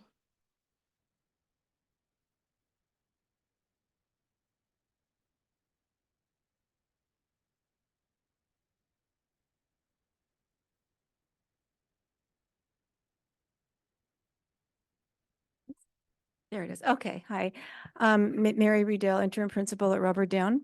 I'm just want to talk about Officer Hill. It's a bit repetitive of what you have heard, but she is an amazing addition, I think, to Robert Down and Forest Grove and all the schools here. We have a very busy fifth grade class, really busy class, wonderful kids, but busy. And she has been a tremendous asset to setting these kids. They do run to her car. I run to her car sometimes. She's here. She's just wonderful, and she knows how to get these kids their attention. They're anxious for her to come, regardless of where the kid is in their behavior. She brings out the positive not only in the kids but in the staff that I've seen her communicate with. She has a wonderful relationship with the office staff. They know when she's coming. They let us know Officer Hill's going to be here today. And I just feel she's been a wonderful, my short time at Robert Down, I really feel like she's been a wonderful influence. And I hope we always keep someone like Officer Hill. Thank you very much. Good evening, members of the board. Buck Rogeman, the Director of Curriculum and Special Projects. One of the things I'm charged with in my role is gathering community input to help develop the goals for our local control and accountability plan. One of the things that comes up quite often when we hold our meetings is the topic of safety. So when we worked with our parent ed advisory group to put together the questions for our survey, one of the questions that we wanted to ask our families was having a school resource officer makes our school safer, and they either had the opportunity to agree, be neutral, or disagree with that statement. And when we surveyed our families of children in grades 3 through 12, there was 74% that actually this is TK through 12 because it's the families, it's not the students. It was the students that were only grades 3 through 12. So TK through 12, 74% of the families agreed that having a school resource officer made our school safer. Only 7% disagreed. When we looked at all of our families of color, TK through 12, 70% agreed that having a school resource officer made our school safer, and 9% disagreed with that statement. When you looked at our student population, this is the group that we surveyed of our students in grades 3 through 12. Our student population, when you look at all of our students, 62% agreed that with the statement, I feel safer because we have a school resource officer, and 14% disagreed. When you looked at our students of color in grades 3 through 12, 63% agreed with that statement, 16% disagreed. When we're looking at the kinds of actions that are going to make our schools safer, if we can implement anything that's going to make our families feel 70% to 74% safer, I think that's going to be a solid action. If we can look at things that are going to make our students feel 62% or 63% of them feel safer, then those would be actions that we want to take. I also have several stories that I could relate with regard to watching Officer Hill in action. I think that you've heard a lot about her ability to build relationships with our students and with our staff on our sites. What I've been able to watch her do is to jump into action when it was time for that to happen. So with both the incidents that occurred at the middle school, Officer Hill was in the middle of making sure that things were safe and that it got resolved in the right manner. And also, even if we get a report that a student hasn't made it home, it's Officer Hill that goes and can do a home check for us instantly when that happens. So, thank you. Thank you very much.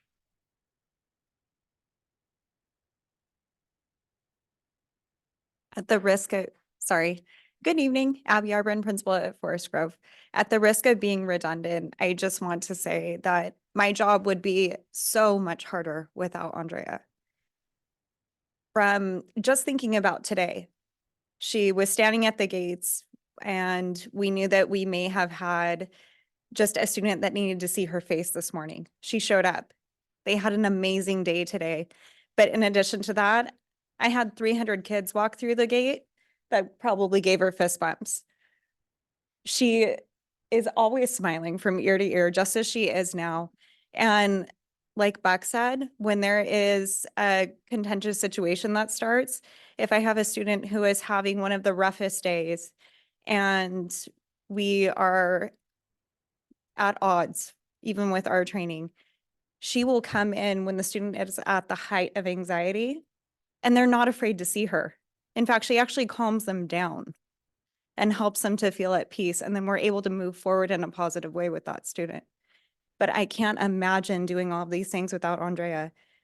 Just today, we used her for 2 different incidents, and there's just so much peace that comes with having her and having that direct access and not having to wait for a responder to come in that we don't know, that we won't know how they'll handle the situation. She's part of the team now. Thank you. Thank you very much. Lewis, we have still 2 people online. All right, let's bring one of them in, please.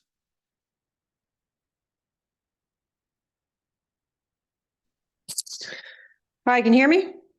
Yes. Hi, how are you? This is Chief Madelone from Pacific Grove PD.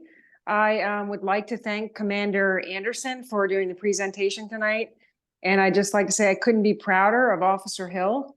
You can feel and see her energy and passion for the students, the staff, parents, and the SRO program. The program is based on relationships, education, and really the SRO being a role model for the students and an advocate for them. I want to say I appreciate the partnership that we have and the collaboration that we share with the school administration and all the stakeholders at PGUSD. And I heard a lot about Andrea's car, her patrol car, and I know that the kids have nicknamed that. I believe it's the Panda. You can correct me if I'm wrong, Andrea, but I think that's a pretty fun nickname.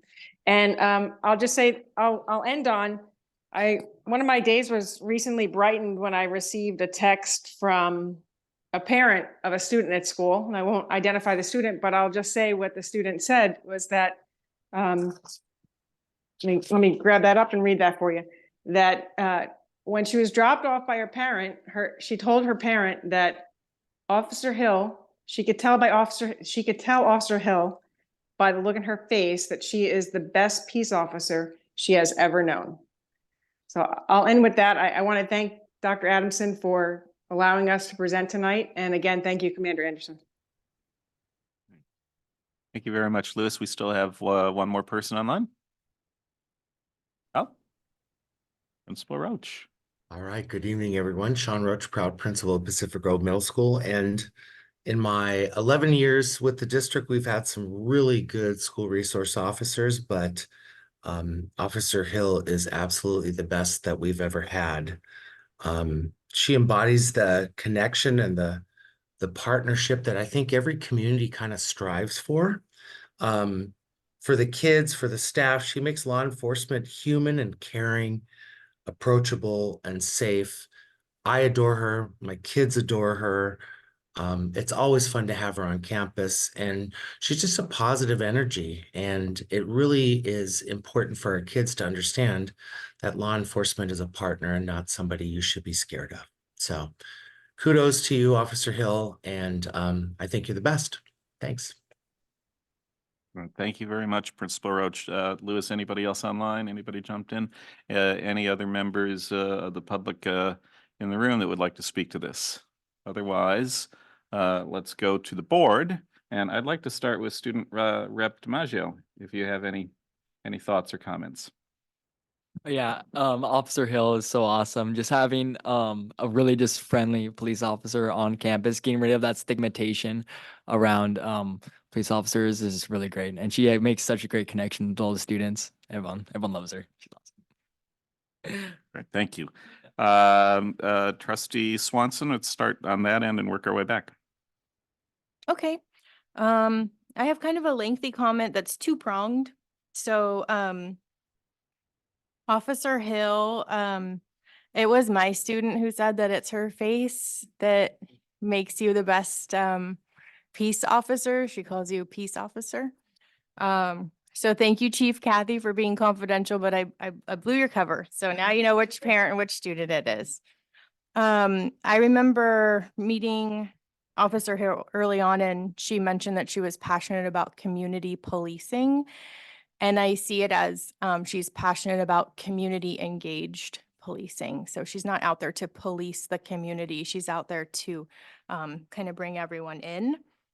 Let me see, I have notes all over the place here. So my two-pronged comment. So my first is that Andrea Hill is exceptional. And I do hope that she's in our schools for many years to come in whatever format that is. Maybe we steal you and hire you for director of security. I don't know. Sorry, Commander Anderson. That my other prong, which has absolutely nothing to do with Officer Hill, is about the MOU that our district has with the city. And I feel like every year we should strive to make that MOU more clear about the authority and the responsibility that we expect from our SROs. In fact, if we could just put what Andrea is actually doing in writing, I would probably be very comfortable with the MOU. But right now, what I would like to see is our staff reach out to our community partners in the form of NAACP, Black, NCBI, even our very courageous parent tonight who stood up and was courageous enough to speak when she knew the rest of the comments were not, in line with what she was saying. I would say include her in the conversation, include our community in this conversation. Also include Kimball and Associates, they're safety experts. And there's been a lot of studies about SRO programs and the best practices and the best evidence-based criteria and descriptions to put in MOUs. So I say, let's go that route, scrap what we have and start fresh where we're really clear that Officer Hill is not there to discipline our students. She is not there to interrogate our students. Any type of law enforcement that is taking place would take place if we were to call 911 and have a necessary police event happen. That is not what Andrea is doing on campus, and it needs to be really clear on here for my heart, for me to know that everyone feels safe or safer at school. So we have a lot of resources. The Department of Justice issued some really great guidance. The NAACP National has a resolution that lines out what they hope and expect and wish for school boards to do when it comes to these MOUs. We have a lot of resources, and I'd like to see that MOU match up exactly what we have with the star that we have in our district right now, even bring Andrea in. Of course, we're going to talk to Chief Kathy, but really make this document reflect what we have going on and what we want to keep having on. Because what my goal is, being on the board all these years, putting all this time in, is for us to develop systems so that unfortunately, when Officer Hill becomes anything she ever wants to be, and perhaps moves on, this way of doing it remains. Thank you. All right, Trustee McNary? Trustee Swanson covered most of what I was gonna say, and I was gonna start with you, Drea, because you are such a positive force on campus. I mean, my kids have been in the district for 8 years now. they're still young in elementary, middle school, but they know you by name just in this year alone. And up until this point, they couldn't tell me who the officer on campus was. So I think just I can see the work you're doing. I agree. I mean, I love your presence. And so my feedback is kind of similar to Trustee Swanson's, is that I want to strengthen that MOU. So it is very clear for people who may be super supportive of SRO programs and people who also want it to be clear for accountability purposes, what exactly the MOU entails. So I do think we have some best practices that we can look into and some things that can be really clear and specific. So when we bring this back in May, we have something that everyone is comfortable approving moving forward. So. Trustee Dr. Hazen. Yeah, I hate following Trustee Swanson in particular, but everyone, because she said it so well. On this, I'll do the same sort of thing. A two-pronger is that, I will be 100% honest. I am not fully sold on the concept of a school resource officer. I will very strongly agree with a comment that I heard tonight, regarding the DARE program. That's something that's been around since my youth. We can do better. I really believe strongly we can do better. And so I do want to challenge the PGPD and the district to think about ways we can do better, particularly regarding that, because that was something that I came to this meeting, on my mind, and it was just strengthened a little bit. That said, there is no doubt in my mind about the importance and the value that Officer Hill brings to the district. I've heard nothing but good. I was going to say good, but I've heard nothing but great things, about her presence on campus. And the only negative I heard is that you might need to work a little bit on your soccer skills, because my son thinks you're too easy to score on. But that said, again, I hear nothing but amazing things about you playing with the kids, being with the kids, and again, being a good role model for the kids, which is really one of the things we need you for most of all. So thank you. Great, thank you. First time I met Officer Hill was, was everything that we've heard tonight too. It's just fantastic. And you're so at ease with talking to people right away. It's just like instantly you make people feel comfortable. I think of any age you do. So you're a tremendous asset to the district, and we've had great SROs over the years. And but you really are a standout when it comes to that. So I'm wondering, because this is information discussion, because we do have the contract coming up. Dr. Adamson, is this something that would warrant like a study session to bring everybody together and examine the MOU and try to do that in a live setting, or what are we able to do? Great question. So if I could just start by saying, first of all, I think what I'm hearing we all agree on is that, yes, Officer Hill is incredible, and we want to try and encapsulate, right, what she epitomizes into, language and really capture that. So wonderful. I appreciate the feedback from all of you. And I think as far as, yes, if we're looking at a study session now, timing on this, we've got our April 18th where we have 2 topics on that. I don't see why we couldn't add SRO language to that particular that evening, right, to make it 3. I think absolutely we could, use that. We could hopefully have some language we have ready to be able to bring forward to, start analyzing. I am very encouraged by my most recent conversation with Chief Madalone regarding some of that language and, really being able to, implement and embed some, best practices language, really kind of identify what the role is. There are, misnomers out there that it is a teaching role, that it's a counseling role, that it's a disciplinarian, and that is absolutely not the purpose. And I know that is not the role that Officer Hill carries, and she really doesn't even, I think, embed and follow any of those practices either. So I think it behooves us to absolutely be able to capture some of that language in the contract, and Chief Madalone is very open to that. I think we do need to be, aware of the fact that, yes, it is a contract. There is contractual language on both our ends that we would have to agree with. And so, we would definitely be following through and having both of our legal counsel on both ends, be able to agree to what that final language is. But I think within the confines that we have, the language I can bring forward, we can begin that work, and I think still be able to get something ready in time for May for us to bring forward for approval. Essentially, we would have to bring it by June for, us to be ready for the next school year, but it gives us time for that. So yeah, I think if the board is interested in wanting to add that to our special study session in April, we could do that. Just a quick comment. Is this the kind of thing that would have a place in the policy committee first? Is that something that the policy committee could tackle, or just to like give a, I just, if there is some deep dives needed? This feels like a staff-based contract issue, not a board policy issue.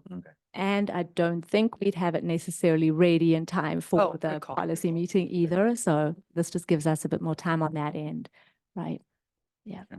Yeah, I don't know if we need to scrap it entirely, but to examine what we have first and, and see what are the things. And then I think it'd be good to hear from police department too. It's like, so what are the things that you absolutely have to have in here? And what are the things that we have to have? And what's our legal team tell us, so that it's like we have some kind of an outline before we jump into examining that MOU, but we should all, and it's only 2 weeks away, but really dig into that MOU and see what are the things that are of concern, and engage with everybody that we want to engage with, and try to pick And it I apart that think way. That's I'll- my thought.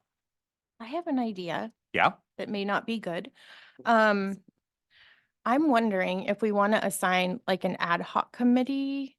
I don't know if we need to agendize that or not, just for timing's sake. And have 2 board members, it doesn't have to be me just because it's my idea, that's not why I'm saying this, but work with staff, because there's a lot of moving parts in this, including the city, and I believe city council has to even review it too, so we have to work with You're that. absolutely correct. Yes. Indeed.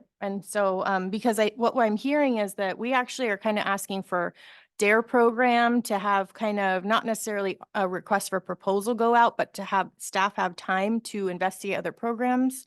I know at one point trustee Otmar had mentioned that Doctors Grover and Close have a phenomenal program for drug education. Not just the presentation that they did, but like actual school-based. So we're asking for that. And we're asking for, when I say that I want to use best practices that have been developed, I'm asking for there to be measurable outcomes in the program, accountability.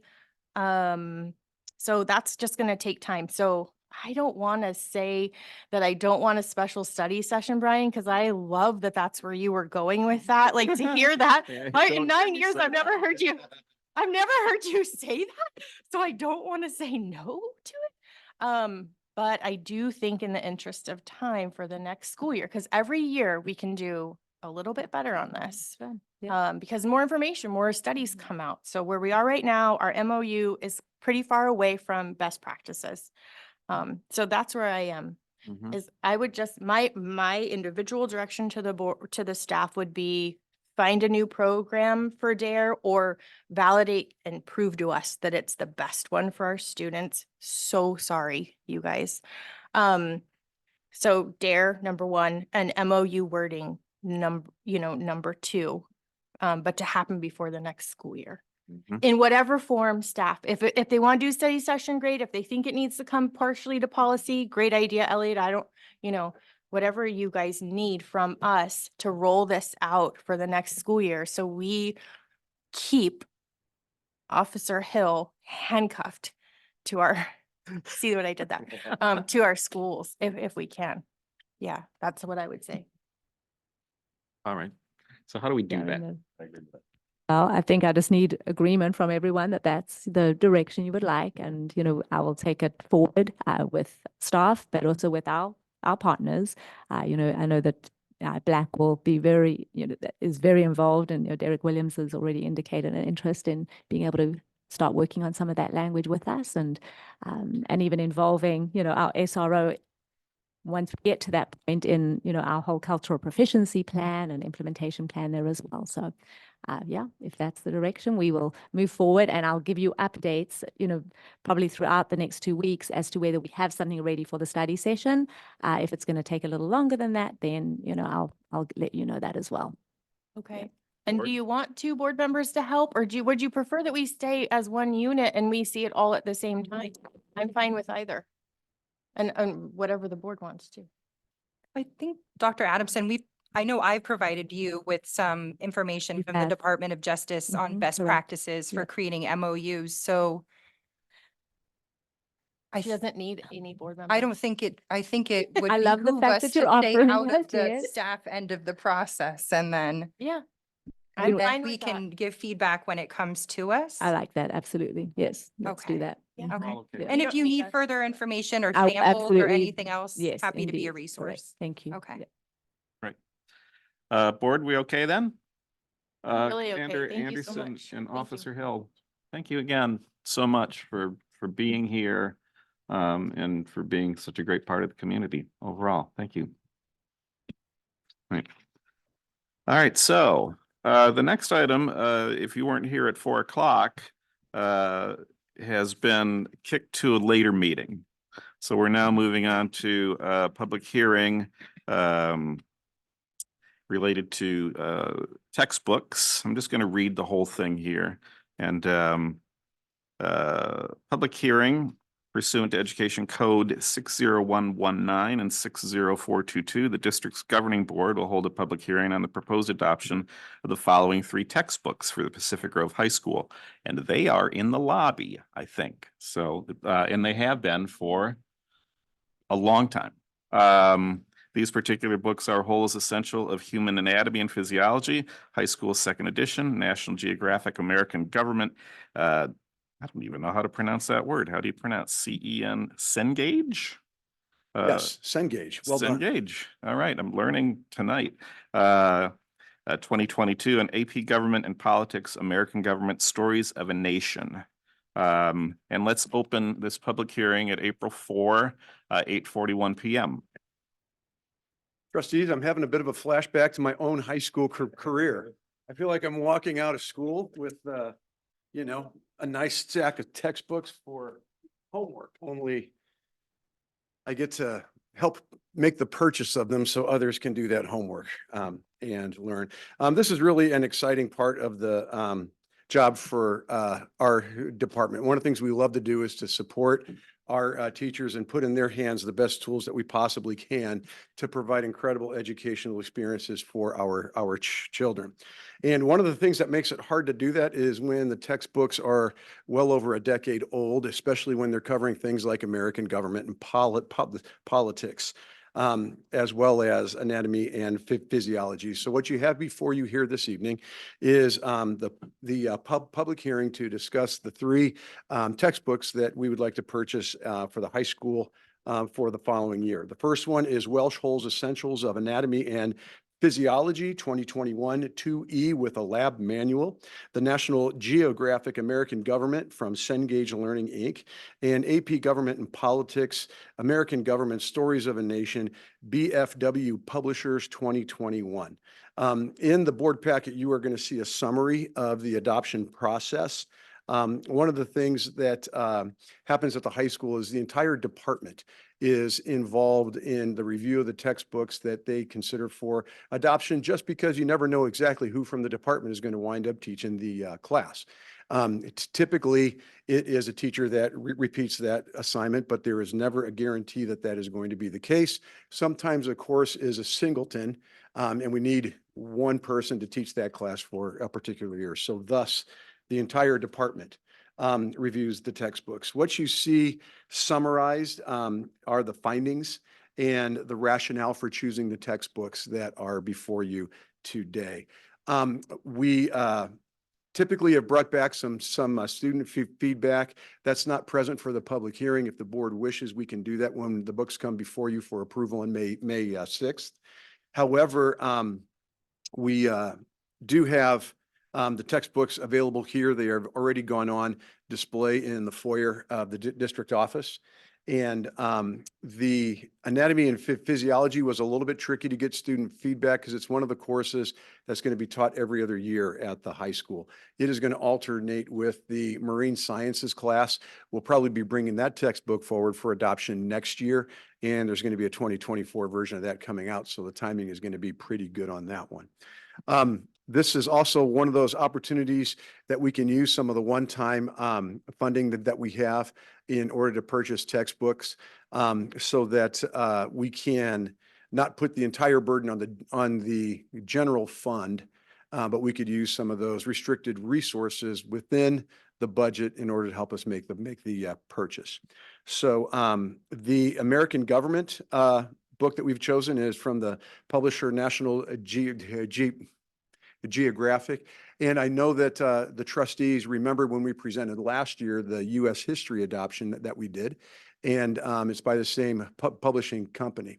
So then when we look to adopt, help me out, Ms. Gona, the third one that's going to kind of make the full set, the Nat Geo World History, then will be aligned in terms of the same publisher offering the history texts sophomore, junior, and senior year. So there's some thought going into these adoptions by the department. Just thumbing through the American the government book, one of the things that is interesting and fascinating is that they are trying to take as much of a multicultural approach as they can to teaching American government when they're looking at the foundations and the philosophies that our government is based on. Not only are they talking about ancient Greece, but they're also talking about other ancient civilizations and their contributions to helping form our government as well. And that's pretty present throughout the entire text. So the Nat Geo is what would be kind of the general education, American government and politics text. The AP government and politics text is American Government Stories of a Nation. And one of the reasons why this book has been chosen is that the person who is the author of the book also teaches the course. And so it's a very practical guide and textbook for teaching AP government so that the students can score as well as they possibly can. I thought one of the things that was interesting in the signups for our courses next year is we have more of our students who have signed up to take AP government than we do of our students who are taking just the regular government class. And so I think that's probably a testament to our AP government teacher, that Ms. Gona does a great job with it. And it makes a lot of students feel like they want to challenge themselves by taking the AP government course rather than just the regular government course. Although the regular government course is also an excellent teacher, I believe it's Ms. Gona. So, although once again, I want to emphasize it was a department-wide decision. You and the public can get an idea of the costs. All of these are going to be for 6-year adoptions.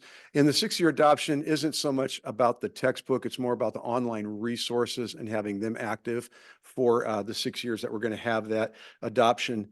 And each one of these has, well, the American Government and the Anatomy book have very robust student online resources. I know that the AP Government book has excellent online resources for the teacher to use in the instructional process. So with that, I would like to open it up to any questions from the public or from the trustees. Also, Mr. Jordan, if you'd like to pass those along. I know they're pretty heavy, but I think that's part of the program. Do we have anybody online? We have no one online. Do we have anybody in the room, member of the public, that would like to comment on this? Seeing no one. Oh, we do have, okay, we do have a member.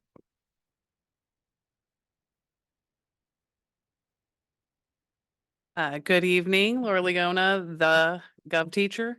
I just want to thank you for considering this book. My current books, we're kind of using an array of things for AP, but they both AP and regular college prep gov are 2011 books. And so a few things have happened since then. And there were a lot of, especially in the grade level book, a lot of things that just were no longer politically correct. And so I'm doing a lot of like, that's not how we say these things anymore. So I'm really excited about this. The AP Gov book, one of the great things about that is that Karen Waples is a longtime teacher of this. I belong to an online community of about 5,000 AP teachers, which Dario's had to hear a million times, but because I'm always like, here's what they say.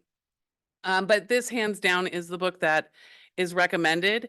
And I was like, okay, but the first thing that happened when we told them we were thinking about this book is I was invited to do an online webinar with Karen Waples on how to write one of the free response questions. And so I was driving out to watch softball in Gonzales and listening to this meeting, and I was like, oh, how did I not even think of that? So just right off the bat, I've seen great professional development, and that she knows exactly what College Boards is looking for. And I think it's a great complement to the College Board website that we use.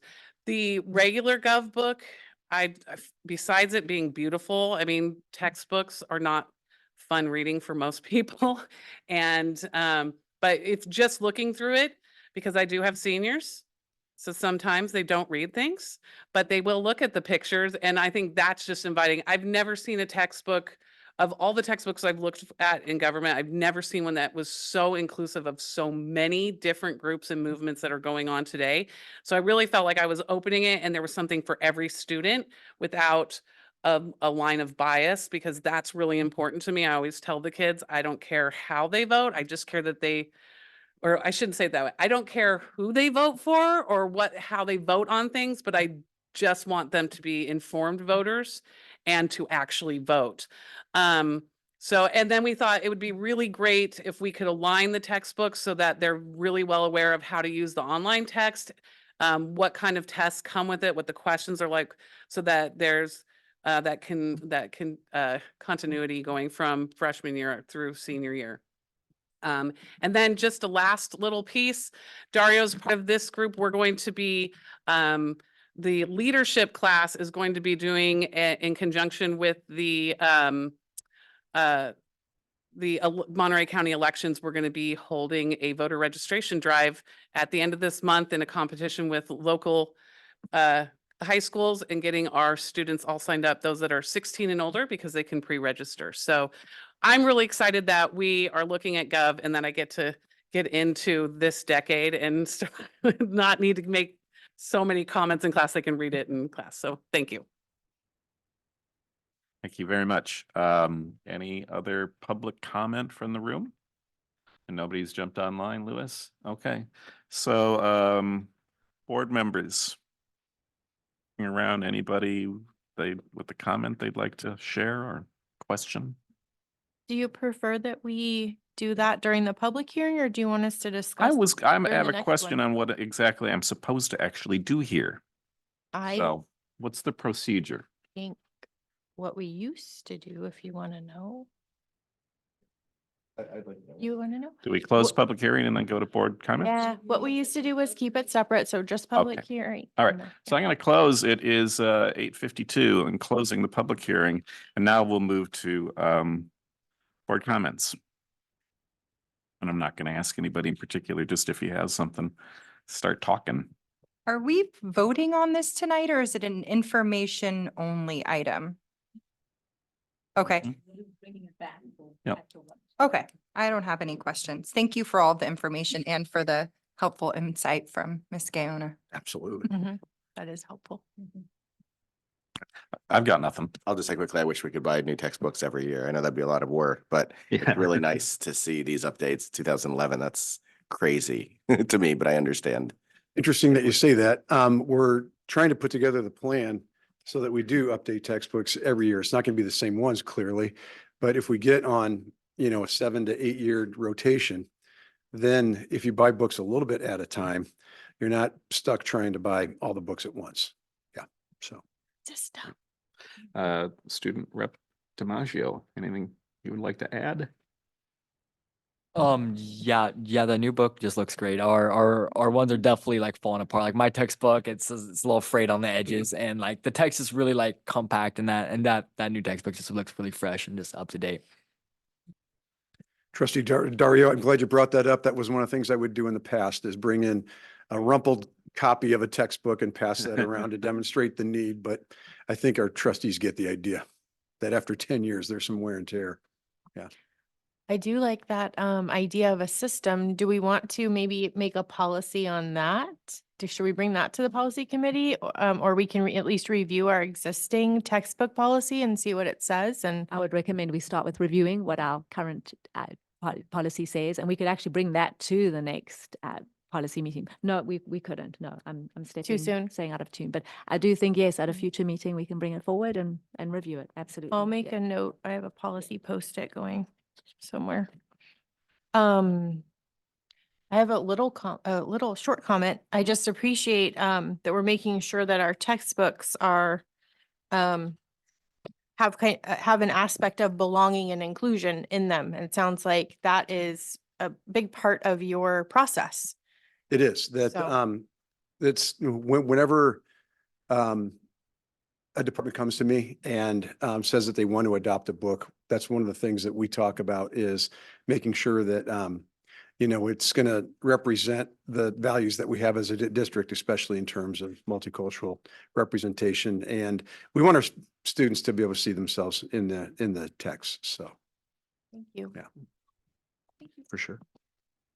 Anybody else? Any other board comments? All right, so I believe we're ready to then just move on to action discussion. Again, for those of you who were not here at 4 o'clock, item B, Measure D, and a Citizens Oversight Committee is going to get pushed to the next meeting, so we have an opportunity to review all of that a little bit more. And let's move on to item C, Resolution 1123. Dr. Adamson. Yes, so this is really just a resolution we are bringing forward that we are recommending we adopt, ordering an election, specifically requesting that the county election department conduct an upcoming election and request consolidation with the November 5th, 2024 general election. As you know, we have 2 positions on our board coming up in November, and so this will really just allow for that election to take place. Okay, let's with that, let's go out to public comment. Louis, do we have anybody online? Anyone in the room want to suggest that we just don't have an election at all? Save $50,000? I don't think we can do that. So Not after we just talked about the government textbooks. we're I gonna don't think we. scrap everything here, and it's just gonna, yeah. Okay, so with no public comment, any board comment? Okay. Brian's looking at me, so I did have. I'm sorry, I keep. I have doing that. permission to Just like- speak. It's just the way I'm seated. I don't want to just start speaking. I want you to have your authority. So, was like, oh, I was gonna say, there's a little tiny box on this form and it's checked, and I'm so glad that it continues to be checked, and it's so that the candidate's statement is actually paid for by the district. And I think that in a small way helps accessibility for people who are considering running, because it can be a couple $100 per candidate for that. And not all districts do that. And I really appreciate that our district is continuing that. So thanks for leaving that little, it's a tiny box checked at the bottom. So thank you. Any other additional board comments? What positions are opening up? There will be 2 board positions opening for this particular election, the one that I am sitting in right now, and Trustee Carolyn. If you're interested in running them. Husband and wife positions are open. Yeah. Now that's a first from you. That's a first. Just kidding. We're not related. Just the same last name and the same term, 4-year term. Yes, yes. Okay, so sounds like there are no other additional board comments, so can I get a motion for 1123? I'll make a motion to adopt the resolution on staff's recommendation. I'll second. Okay, we have a first and we have a second. Student representative vote. I can say. Remaining, all in favor, say aye. Aye. Aye. Anyone opposed? Passes unanimously. So thank you very much, everyone. We're now going to move on to item D, Resolution 1124, Asian American Pacific Islander Heritage Month. Dr. Adamson. Yes, and so once again, we are bringing forward this resolution, number 1124, proclaiming May 2024 as Asian American Pacific Islander Heritage Month. Typically, when we do bring these forwards, a member of the board will read it, and I understand that President Swanson, you have an interest in reading it for us this evening. I would love to. Just read the. Some of you may know both of my daughters are from China, so it brings me great pleasure to be able to read this resolution.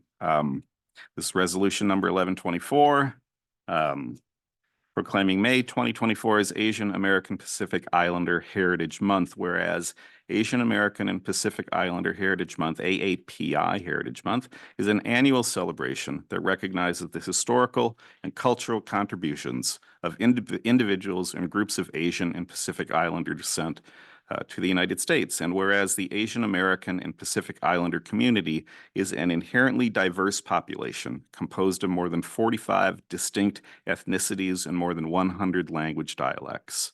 And whereas there are approximately 22 million residents of the United States who identify as Asian and approximately 1,600,000 residents of the United States who identify as Native Hawaiian or other Pacific Islander, making up nearly 7% of the total population of the United States. And whereas California has the largest Asian American population in the United States and the second highest proportion of Asian American residents after Hawaii, and in the Pacific Grove Unified School District, Asian students make up 10.7% of the population. Pacific Islanders make up 0.67% of the student population. And whereas the month of May was selected for Asian Pacific American Heritage Month because the first Japanese immigrants arrived in the United States on May 7, 1843, and the first transcontinental railroad was completed on May 10, 1869, with substantial contributions from Chinese immigrants. And whereas Asian Americans and Pacific Islanders have played a key role in American history since the first Chinese immigrants arrived to the United States in the 1850s following the California Gold Rush, and whereas there are numerous historical Asian American and Pacific Islanders contributing to the United States, including activists, actors, architects, athletes, artists, authors, creators, doctors, entrepreneurs, inventors, musicians, performers, political leaders, scientists, singers, writers, and so many more. And whereas the Pacific Grove Unified School District celebrates Asian American Pacific Islander Heritage Month and recognizes the significant contributions that Asian Americans and Pacific Islanders offer the community at large. Is there another page? I don't have, yes, please. I don't have the other page.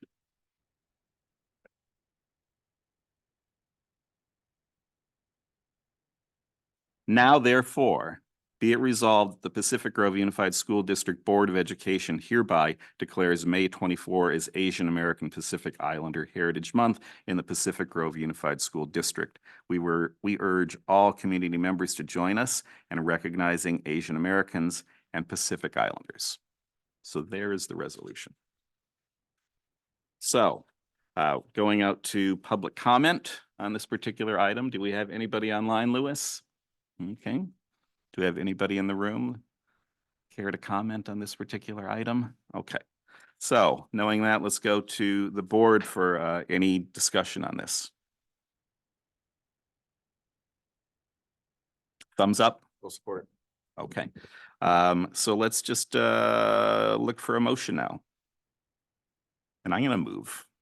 And I'll second. All right, so we have a motion from trustee Brian Swanson, a second from trustee Carolyn Swanson, and let's go to vote. Student vote, please. I motion. Okay.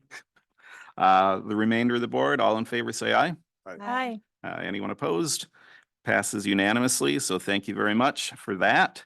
Moving on to proposed board calendar future meetings. Dr. Adamson. Well, thank you, President Swanson. Yes, before us, we have the dates for our upcoming meetings. You'll obviously see for April, our next meeting is our special meeting on the 18th.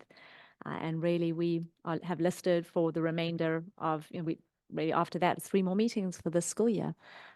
We've listed all of our topics on there, and I don't have any proposed changes other than possibly adding the SRO contract to our special meeting at this time. Any questions or any suggestions from any of our trustees? Okay, going out to public comment. Lewis, anybody online for that? Nobody? Anyone in the room care to comment on future meetings? Okay, let's go to the board. Board members. Dr. Hazen. Just a quick comment. I noticed that the time for our special board member is 4 to 9 in the packet. I thought we were trying to start these at later. Thank you for catching that. I think we agreed for 5 o'clock for this one. Yes, correct. We'll make that correction. Trustee McNary, anything? No. No, okay. Trustee Carolyn? No. Student Representative DiMaggio? Nothing. Thank you. Okay, all right. So we do need to get a motion for approval on that. Oh, so move with that quick addition or quick Okay. modification. Can we see a second? I'll second. Okay, great. So we have a first from Dr. Hazen, a second from Trustee McNary. Student vote? Favor? I motion, yes. All right. Remainder of the board, all in favor? Aye. Aye. Aye, and anyone opposed? No, passes unanimously. So moving on now to information discussion, review of legal fees. Thank you, President Swanson. The last time I checked in with the board was at the end of October.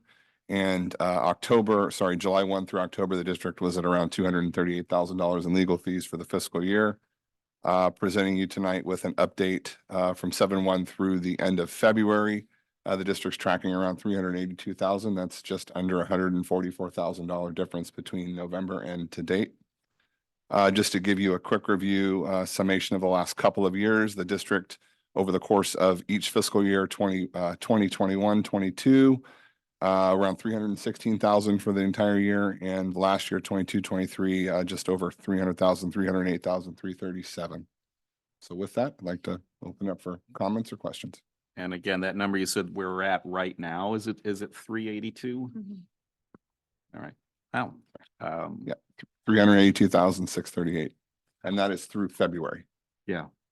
Okay. Well, let's go out first to for public comment on this particular item. Anybody online, Lewis? Nobody, right? Anybody in the room care to comment on $382,000 in legal fees since February? Okay, so with no public comment, let's go to the board. Board members, anyone? It's for the school year, right? Up like to date, February to date. Correct. Yeah. July 1 of this year through February of 2024. Thank you.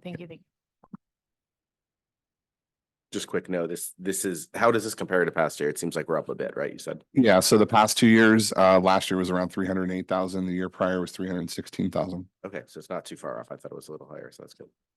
But that was by the end of the year. That's for the full fiscal year. That's July 1 through June 30. If you had to spitball it, thumbnail it or whatever. Yeah. Probably in the neighborhood of around 150,000 in excess of last year. Okay. All right. Any other additional comments, student rep? Wishing you were a lawyer? Yeah, sorry about that. Yeah, no, thank you. Okay, with that, that's just information discussion. So we can move on unless there's anything else. So moving on to future agenda items. Any items that would like Let's to be see brought anything. forward at this time? The only thing, Oh, go ahead. the only thing that I made a note of, but may have been remedied, is the MC Kimball safety direction for priorities, or I guess priorities coming back to us.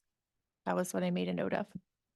Correct. So yes, we will definitely be agendizing that at a future meeting with detailed plans for each of those priorities. Yes. Yeah, and let's, That would be- do you want to ballpark which month? Because if we're trying to get some of it rolling for the school year, what do you think? Okay, right. I would say May 9th, I think, is our next meeting. So yeah, that would be the proposed date. Okay, Yeah. thank you. Right. And I forgot to ask for public comment on future agenda items. Do we have anybody online, Lewis? Nobody? Anybody in the room? No one? All right, so again, that was also information discussion. So unless I'm reading the agenda wrong, that's our final item. And we're going to adjourn. We'll see you all on April. Oh, yes, yeah, that's right. I'm sorry. Well, and did any board members have further comments on future agenda items? Because I didn't want to steal that. I don't have any future agenda items All right. tonight. So we will come back out because we have to at the end, but we'll adjourn to closed session. We will come back out and report just what happened. I can't expect anybody's going to hang around until then, but you're welcome to, and we'll see you after that. I'm bringing us back in after closed session where we hit our last topic, which was the 120-day superintendent report, which is fabulous. That's all we can tell you because it was closed session and there's no one here anyway. I don't want to say no one, but you know what I mean. And with that, this meeting is adjourned.